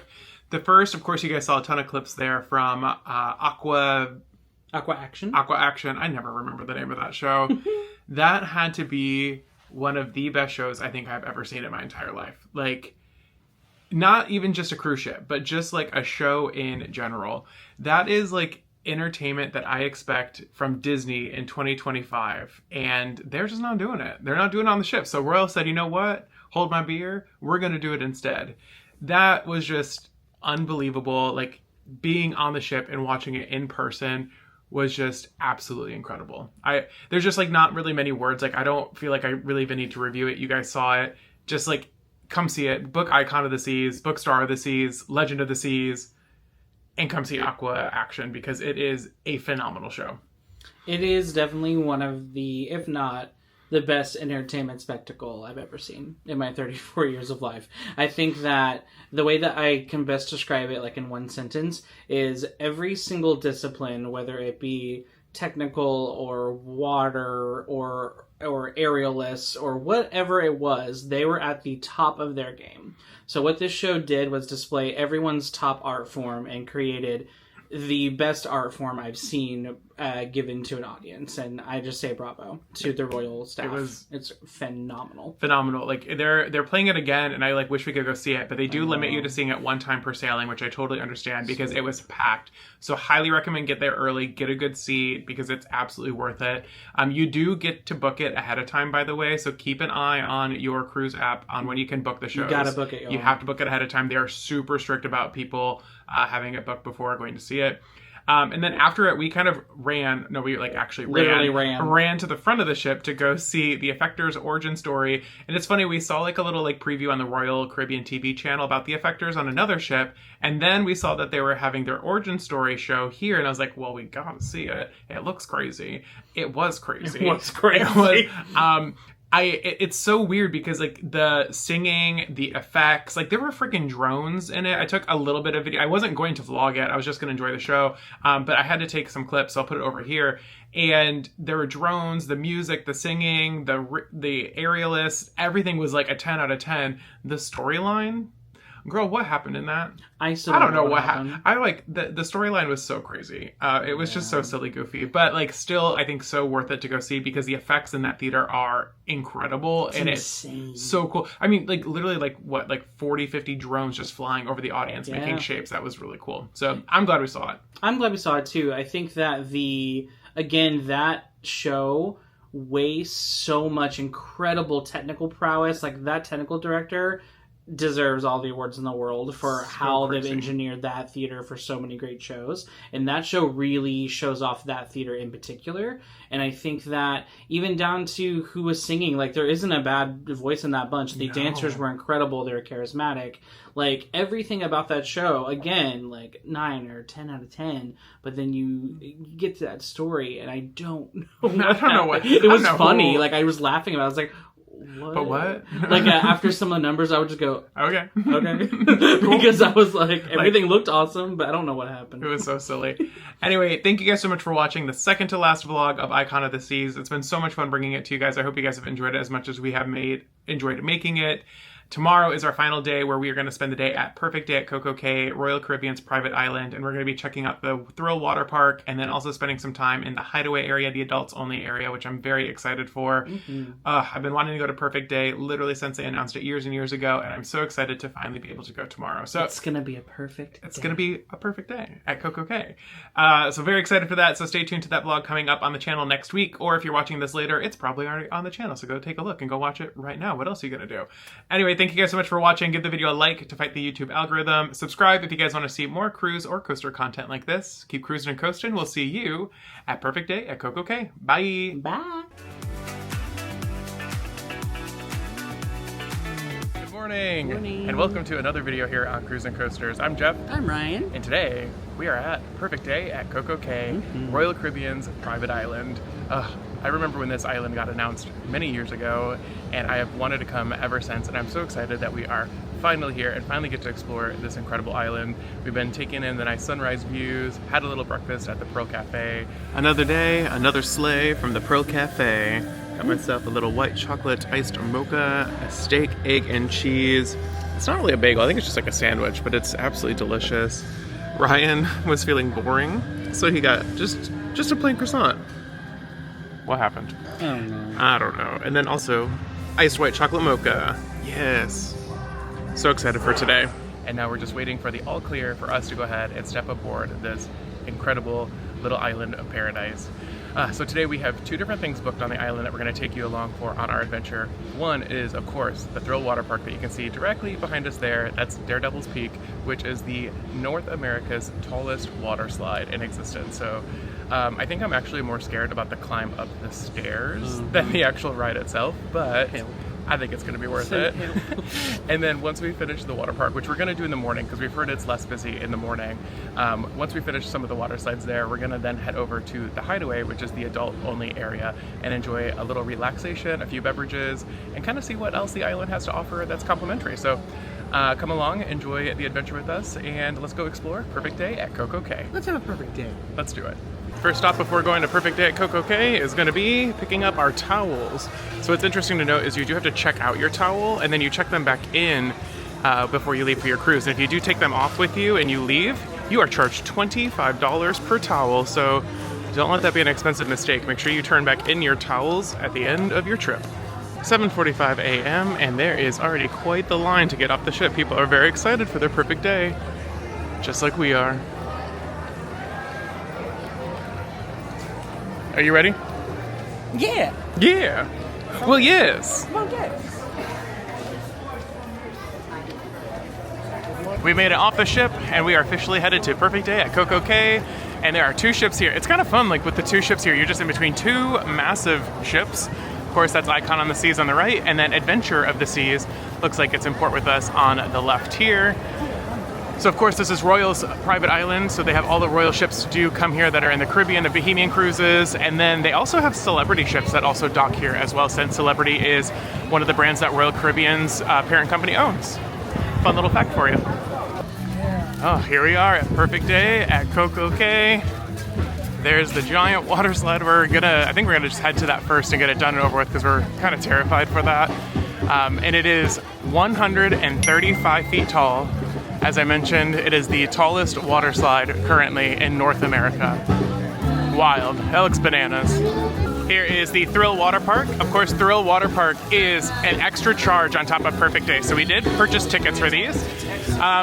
We paid around $90 a person for them, which I don't think was too bad, but this morning, if you wanted to go, it was $145 to get admission to the park for the day. Wow, there are just water slides basically everywhere, which is awesome. No shortage of things to do in the park. A couple of drop slides. Ryan and I both hate the drop slides over there, but we'll try to do everything at least one time and give you our thoughts.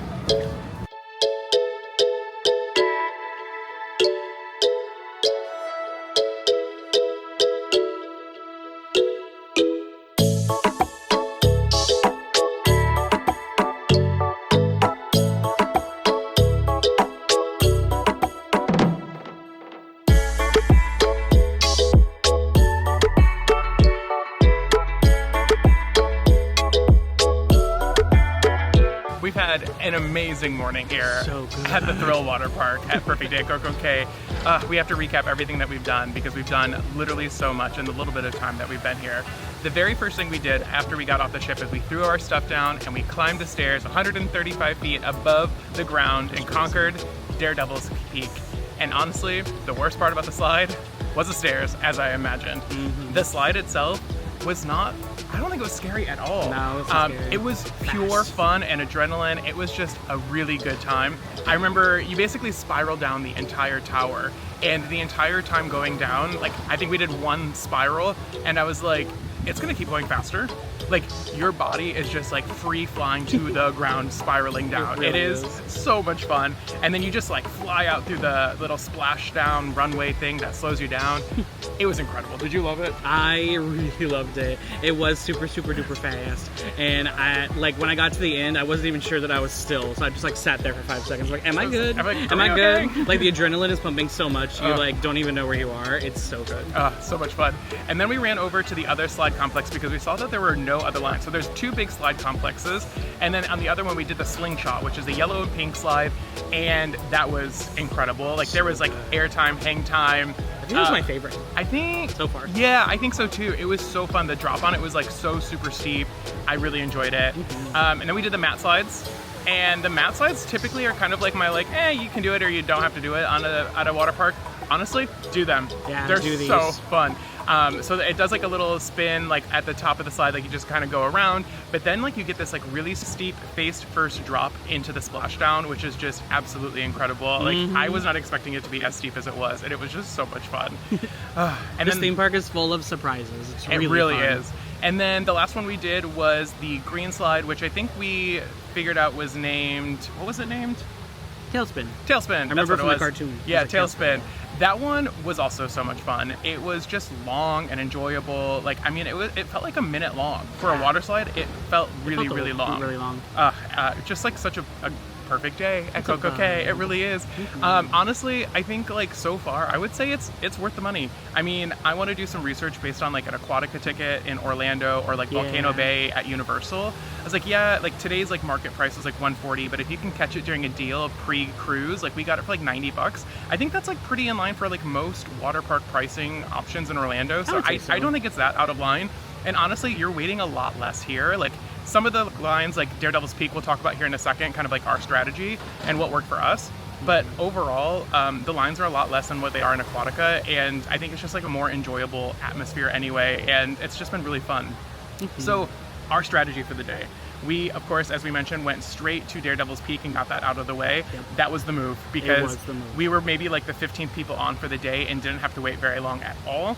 But that line is crazy long now, and there's like a little time card on the stairs that lets you know how long to expect to wait, and it's about the 60-minute mark right now. And the other slides, we basically waited maybe like 5 to 10 minutes at most. And the lines are starting to build up. So definitely, if you can just come to the water park first thing off the ship, right as the ship docks, and knock out some of the slides, and just go. Just go. Pre-sunscreen on the ship is my recommendation, and just throw your stuff down, do a couple of slides when you first get in before the crowds really build up, and I think you're gonna have an amazing time. A lot of stairs. We got a workout in for the day for sure after those 4 slides. And so I think what we're gonna do is head over to the Hideaway while the lines are kind of long here in the water park and enjoy some relaxation. And then we may come back to the Thrill Water Park this afternoon once the lines kind of die down again, maybe around 2 or 3 o'clock. So yeah, anyway, to the Hideaway.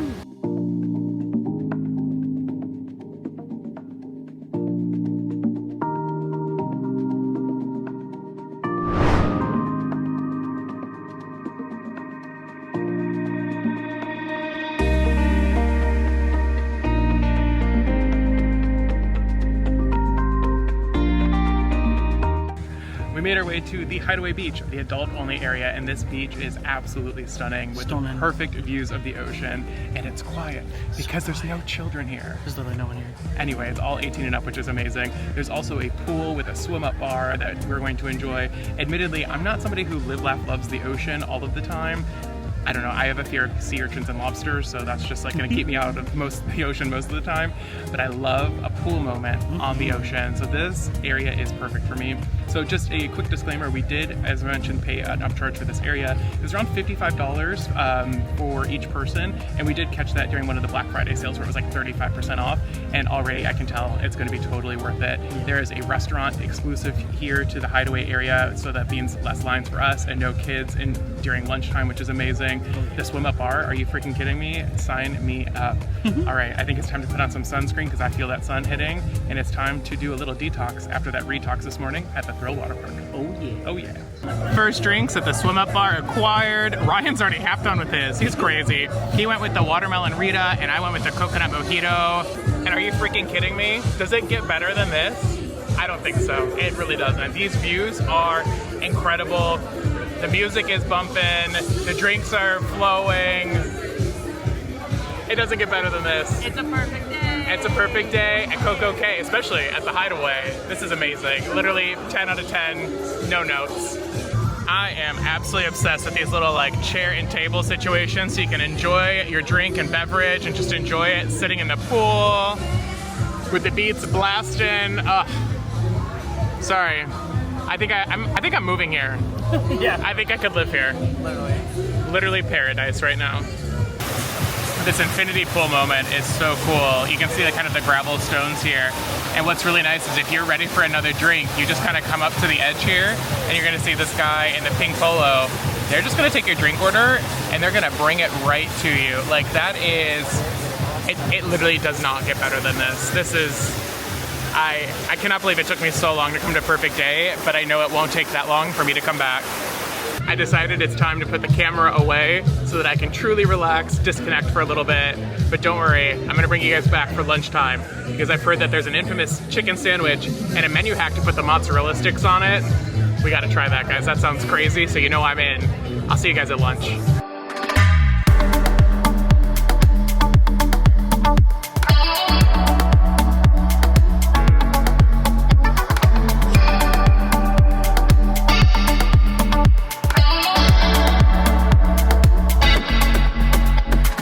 We're having lunch at the Hideaway Hut, which is the adult-only food area. And of course, you know I had to go with the chicken sandwich and mozzarella sticks. And I've heard the thing to do here is to put the mozzarella sticks on the chicken sandwich, which seems crazy. So I'm gonna try it both ways. I'm gonna try it without and I'll try it with, and I'll let you guys know what I think. And then Ryan went with a hot dog and of course the mozzarella sticks because we've heard they're just that good. And I'm just now realizing in this light how crazy my sunglass tan is looking. Oh gosh, I'm gonna have to even that out later. She's crazy. The rumors are true, y'all. The crispy chicken sandwich at Perfect Day CocoCay is freaking phenomenal. This is one of the best like private island food dishes I think I've ever had. Between, I've been at Disney's, Virgin's, and now Royals. This might be one of my favorite food items. It is so stinking good. The mozzarella sticks are also pretty good. No cheese pull, which is kind of disappointing, but still a really good flavor. I really enjoyed it. I've been craving mozzarella sticks all cruise, and I'm glad I finally have some. Y'all, I hate how good that was. Chicken sandwiches and mozzarella sticks from here on out. That's the vibe. That's the vibe we're going for today. That is freaking phenomenal. 10 out of 10. I love this. In case you're out of battery, they also have a charging station at the restrooms here. And you just tell it like what type of charger you need. You have like a locker situation, it locks it for you. And then you can charge your phone while you're out enjoying the pool and it's locked, it's completely safe. That is so smart. I love that. Ryan, how was your lunch today at the little hideaway place that we ate at? Super good. I just had a basic hot dog and mozzarella sticks, but the hot dog was great. Mozzarella sticks were great. I had no complaints. I might go back for a chicken sandwich because I was on lunch. It was so good. I tried a little bit of his. 10 out of 10. Amazing. They also have funnel cakes. I'm thinking like, should I get one later? Maybe, we'll see. Let's get crazy. Anyway, we reapplied some sunscreen. Wear your sunscreen. No melanoma in this household. No melanoma. No melanoma in these vlogs today. And now we are in the ocean. Admittedly, I'm not much of an ocean girly because I don't like sea urchins and lobsters and sharks and shit, but we decided to come in here and I'll tell you what, it is like freaking bathwater in here. It is really, really nice. And the water is like crystal clear today. We both said, this sounds so stupid. Don't judge me. No judging allowed. We don't judge in this house. The only person that's allowed to judge me is Judge Judy. And it really looks like the Disney Springs water. It's that clear. Would you give Perfect Day maybe like a 10 out of 10? Maybe like a sort of like a kind of like a 10 out of 10? Yeah, I think so. Yeah.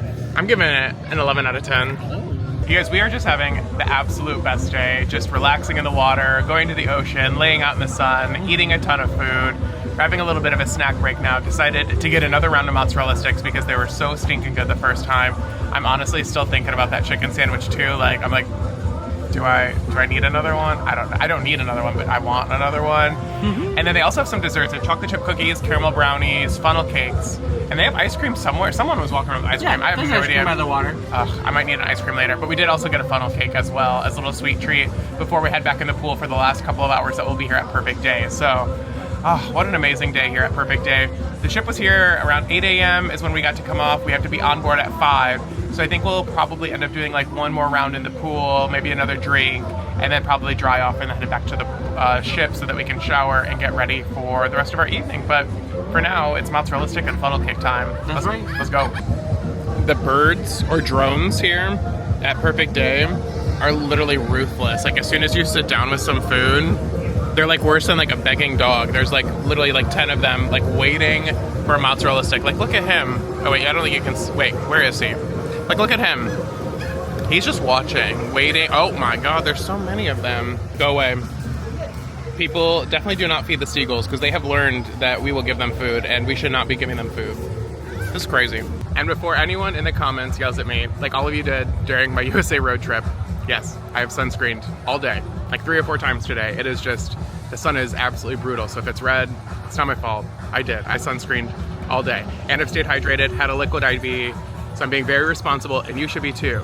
Speaking of which, right now would be a great time for you to go have a little water break, a little hydration moment. Oh wait. Are you hydrated? Did you get water? I'm waiting. I did. Okay, freshly sprayed, freshly hydrated. Time to go back to the pool. You guys, there's air bubbles approximately right there. I think it's like a 98% chance that there is a great white shark right there. So we gotta go. This can't be happening. Like, what if I step on a sea urchin? I don't want to be doing that.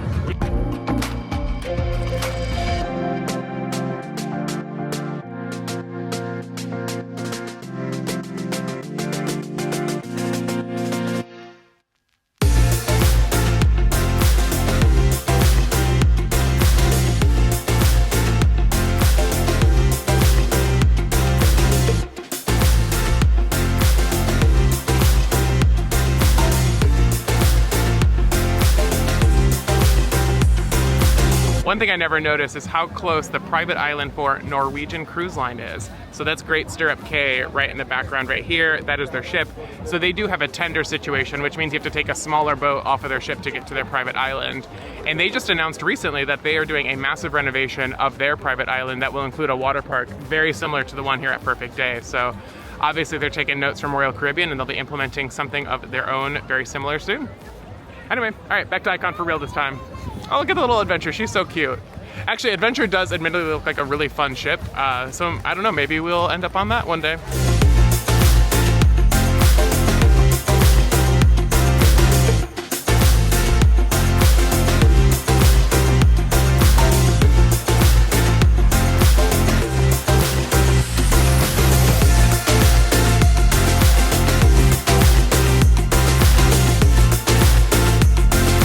As we came on board the ship, they have a return towel station. So as I mentioned at the beginning of the video, you can check out towels. If you don't return them, you do get a $25 fee, and they make it super easy to return your towels right here before we head back to our room.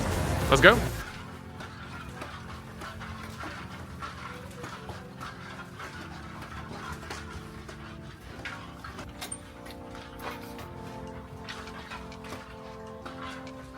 Oh no, the sign that the cruise is coming to an end. We've received our luggage tags, the gratuity envelopes, and the tips for an easy departure. And with the turkey! You think it's a turkey? Wait, what else would it be? A peacock. Oh. That was my thought. It's giving turkey. Let me know if you guys think it's a peacock or a turkey. Comment below. This lighting is making me look a little crazy, I promise. I am not the sunburn from Perfect Day at CocoCay. No, I'm not even close. So a little update, we are in the Dueling Pianos Lounge, and we are here for probably the trivia I am most excited for this entire cruise. It's Name That Tune, Taylor Swift trivia. Could not be more excited to test my Swiftie knowledge and hopefully win and not be super embarrassed. Quick update to what's going on the cruise. So we were in the cabin kind of relaxing after Perfect Day, and then we were made aware that we are actually making it full steam ahead to Miami tonight because there's actually been a medical emergency on the ship. So Ryan and I are definitely sending our good thoughts to that person that's been affected on that medical emergency. I know that's got to be like a really horrifying, like scary time for them, knowing that we're like 6 hours from the nearest port. And I hope that they're okay and that everything will work out fine for them. But so everything is kind of going normal as planned for us, at least. We're just going to get to Miami tonight instead of tomorrow, but we're obviously allowed to stay on the ship, and then we'll just debark tomorrow as if nothing happened. So again, just sending our good thoughts and to that person that was affected in that medical emergency. And yeah, it's the last night of the ship for us, but you know what? We're gonna take in every second of it. We actually booked a last minute reservation for tonight for dinner because we were like, where do we go for dinner for the last night? And we're actually gonna go back to Izumi, not the Habachi, and we're gonna do the Izumi sushi place for dinner, which I'm really excited about. So we'll take you guys there after trivia. But for now, I ordered a crazy drink. I got the Snap Crackle Pop, which is, it's like a gin drink with lime juice, simple syrup, grenadine, pineapple juice with a bag of Pop Rocks on it. I don't know if you like are supposed to put it in the drink or drink it, or like eat them alongside the drink. Who knows, but that sounds fun and exciting. It's very tart, very sweet, but it is quite good. I enjoy it. I probably wouldn't get it again, but it's fine. I went a little crazy and went for a second drink because why not? It's Taylor Swift trivia. We have to have a second drink, and this is the tribute. This one's really good. Much better than the Pop Rock martini situation that I had earlier. It's not as sweet. It's really delicious. 15. I will be asking 15 Taylor Swift songs. Very easy. All you need to do is to recognize or name the title of the song, and that's it.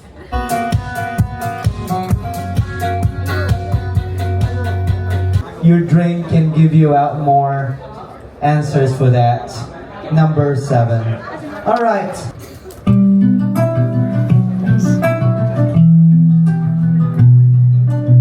The status update that I forgot to give you that I know you're dying to hear. We won Taylor Swift Name That Tune Trivia, 15 out of 15, thank you so much. And if you're wondering what we won, you're gonna be super jealous when you find out that I won a branded Royal Caribbean highlighter. Can't tell me nothing. Can't tell me nothing with this in my pocket. As I mentioned, we are eating at Izumi Sushi. So there's actually like 3 different versions of Izumi on this ship. There's Izumi in the park, which is going to be like quick bites that you can just purchase at the counter without a reservation. And then there's Izumi Habachi and Sushi, which is gonna be the actual sit-down restaurant. So we did the hibachi already. The sushi section is more in this area. But I figured what better way to end the cruise than dining in one of our favorite locations in Central Park. So time for a little dinner. At the Izumi Sushi, there are a couple different options that you can have when you do dine here. One is a price fixed menu, which includes the miso soup, 1 small plate, 2 large plates, and 1 dessert, and that is $40 at the time of filming. Or you can just purchase things a la carte and kind of do whatever you'd like. The one thing to note is that if you do the price fixed menu, the large plate sushi rolls do come with 4 pieces, and if you do them a la carte, they come with 8. So you do receive a little bit more if you do them a la carte, but 4 pieces on 2 rolls will be plenty for me. Starting off my meal with the complimentary bowl of miso soup. And even though Ryan didn't get the pre-fixed menu, the server was nice enough to bring him over a miso soup as well, so he didn't miss out and didn't have to stare at me awkwardly eating. Unfortunately, Ryan does not eat soup, so it was a very nice gesture, but he's just gonna stare at it. For my small plate, I went with the shrimp firecracker spring roll, which is a deep fried shrimp, crab meat, has a chili sauce and cream cheese, which I'm excited about. And then Ryan went with the crispy chicken Karaage. I don't know if I'm saying that right. It's basically like fried chicken with like a sweet chili sauce. That looks really good. Everything came out super hot and fresh, and it smells amazing. And since Ryan won't eat some of the stuff off of the large plates, we got a second small plate for him to have. And I'm gonna steal one of these pork gyoza dumplings because they look absolutely beautiful. That looks so good. For my large plates, I went with 2 rolls of sushi, and I got the baked snow crab and salmon dynamite roll. This looks crazy. I'll put it on the screen what's exactly inside because it is a lot, and I'm never gonna remember that in a million years. And then I also went with something a little bit more basic for my other roll, which was a spicy, crispy shrimp roll here, which also looks equally as good. Izumi hits every single time. The chef was really nice and offered to prepare Ryan something special for him since he doesn't do like noodles or rice. And they did like a beef and chicken teriyaki with some like grilled vegetables. That looks really good. And they brought out a little sauce for him too, just in case he wanted to dip it in anything. I'm so excited.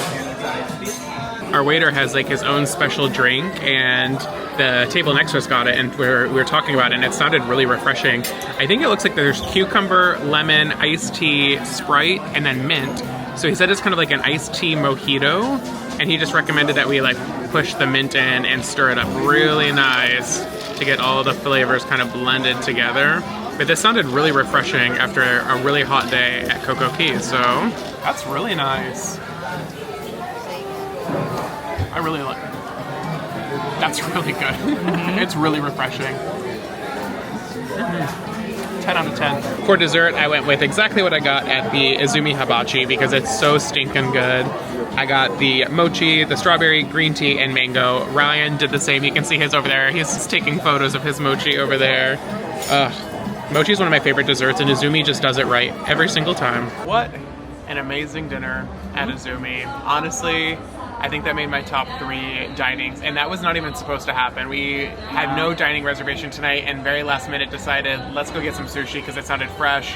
and kind of cold, which is what you want after like a nice beach day. And honestly, I think top 3 dining for me this cruise has been Hooked, Chops Grill, and then Izumi. Would you agree? The same 3? Perfect. Same 3. Izumi's sushi specifically. Yes, Izumi sushi. I think tonight's dinner was better than our hibachi experience I overall. agree. The hibachi was good and it was fine. I think like if you're going with a large group, it's probably better. Just like with couples, it's just kind of awkward, and just like I'm sure if you get like a good table, it's amazing. But like with an awkward table, kind of like what we had, it was just not our favorite, and that's okay. But our server tonight was literally one of the best servers, and we were just chatting for like ever, and he was so kind and just made our night. So overall thoughts on Icon of the Seas. It's my favorite cruise ship. It's amazing. I mean, it's just, and I'm really turning into a Royal person. I used to make fun of the people that were like loyal to Royal, but like I'm getting it. I understand it. Like they just do it so well. They get the operation. The cruise ships are absolutely phenomenal. And yeah, I'm just loving it. And I mean, it works because we have 3 more booked, which I wanted to wrap up some thoughts on Icon, but overall, I think easily my favorite cruise ship. You don't have to ask me twice to come on this ship. And I'm very excited to eventually get on Star of the Seas and Legend of the Seas, the sister ships for this as well. So, any last minute thoughts on Icon of the Seas in general? Anything? I just want to say thank you to the Royal staff and crew. This really has been a dream vacation. My last trip on a Royal Caribbean cruise was in 2006. It was very unique. I was doing a mission trip cruise, which, what is that? It's very odd and random. But it was really cool 19 years later to return to Royal, and especially in this, for lack of a better word, iconic fashion. See what you did there. But I think that the ship is truly something that I'll hold dear to my heart forever. It's an amazing ship, and I recommend it to anyone who is looking for your next cruise vacation. Icon of the Seas is definitely something worth your time and your effort and your money to come and experience for yourself, from the dining to the entertainment to all of the areas where you can inhabit and have a great time. It truly is a magical vacation. Yep, couldn't have said it better. It was amazing. 10 out of 10, highly recommend. Get on Icon, get on Star, get on Legend. You won't regret it. Yeah, thank you guys so much for watching Icon of the Seas vlog. Thank you guys so much for watching, but make sure you guys like this video to fight the YouTube algorithm. Subscribe to see more cruise content like this. There's a lot of cruise coming. Spoiler alert, it's happening. We're cruising. There'll be coaster content too. We'll be coasting too, don't worry. Keep cruising and coasted, and we'll see you guys aboarding the Disney Treasure on Disney Cruise Line for a 7-night Western Caribbean cruise.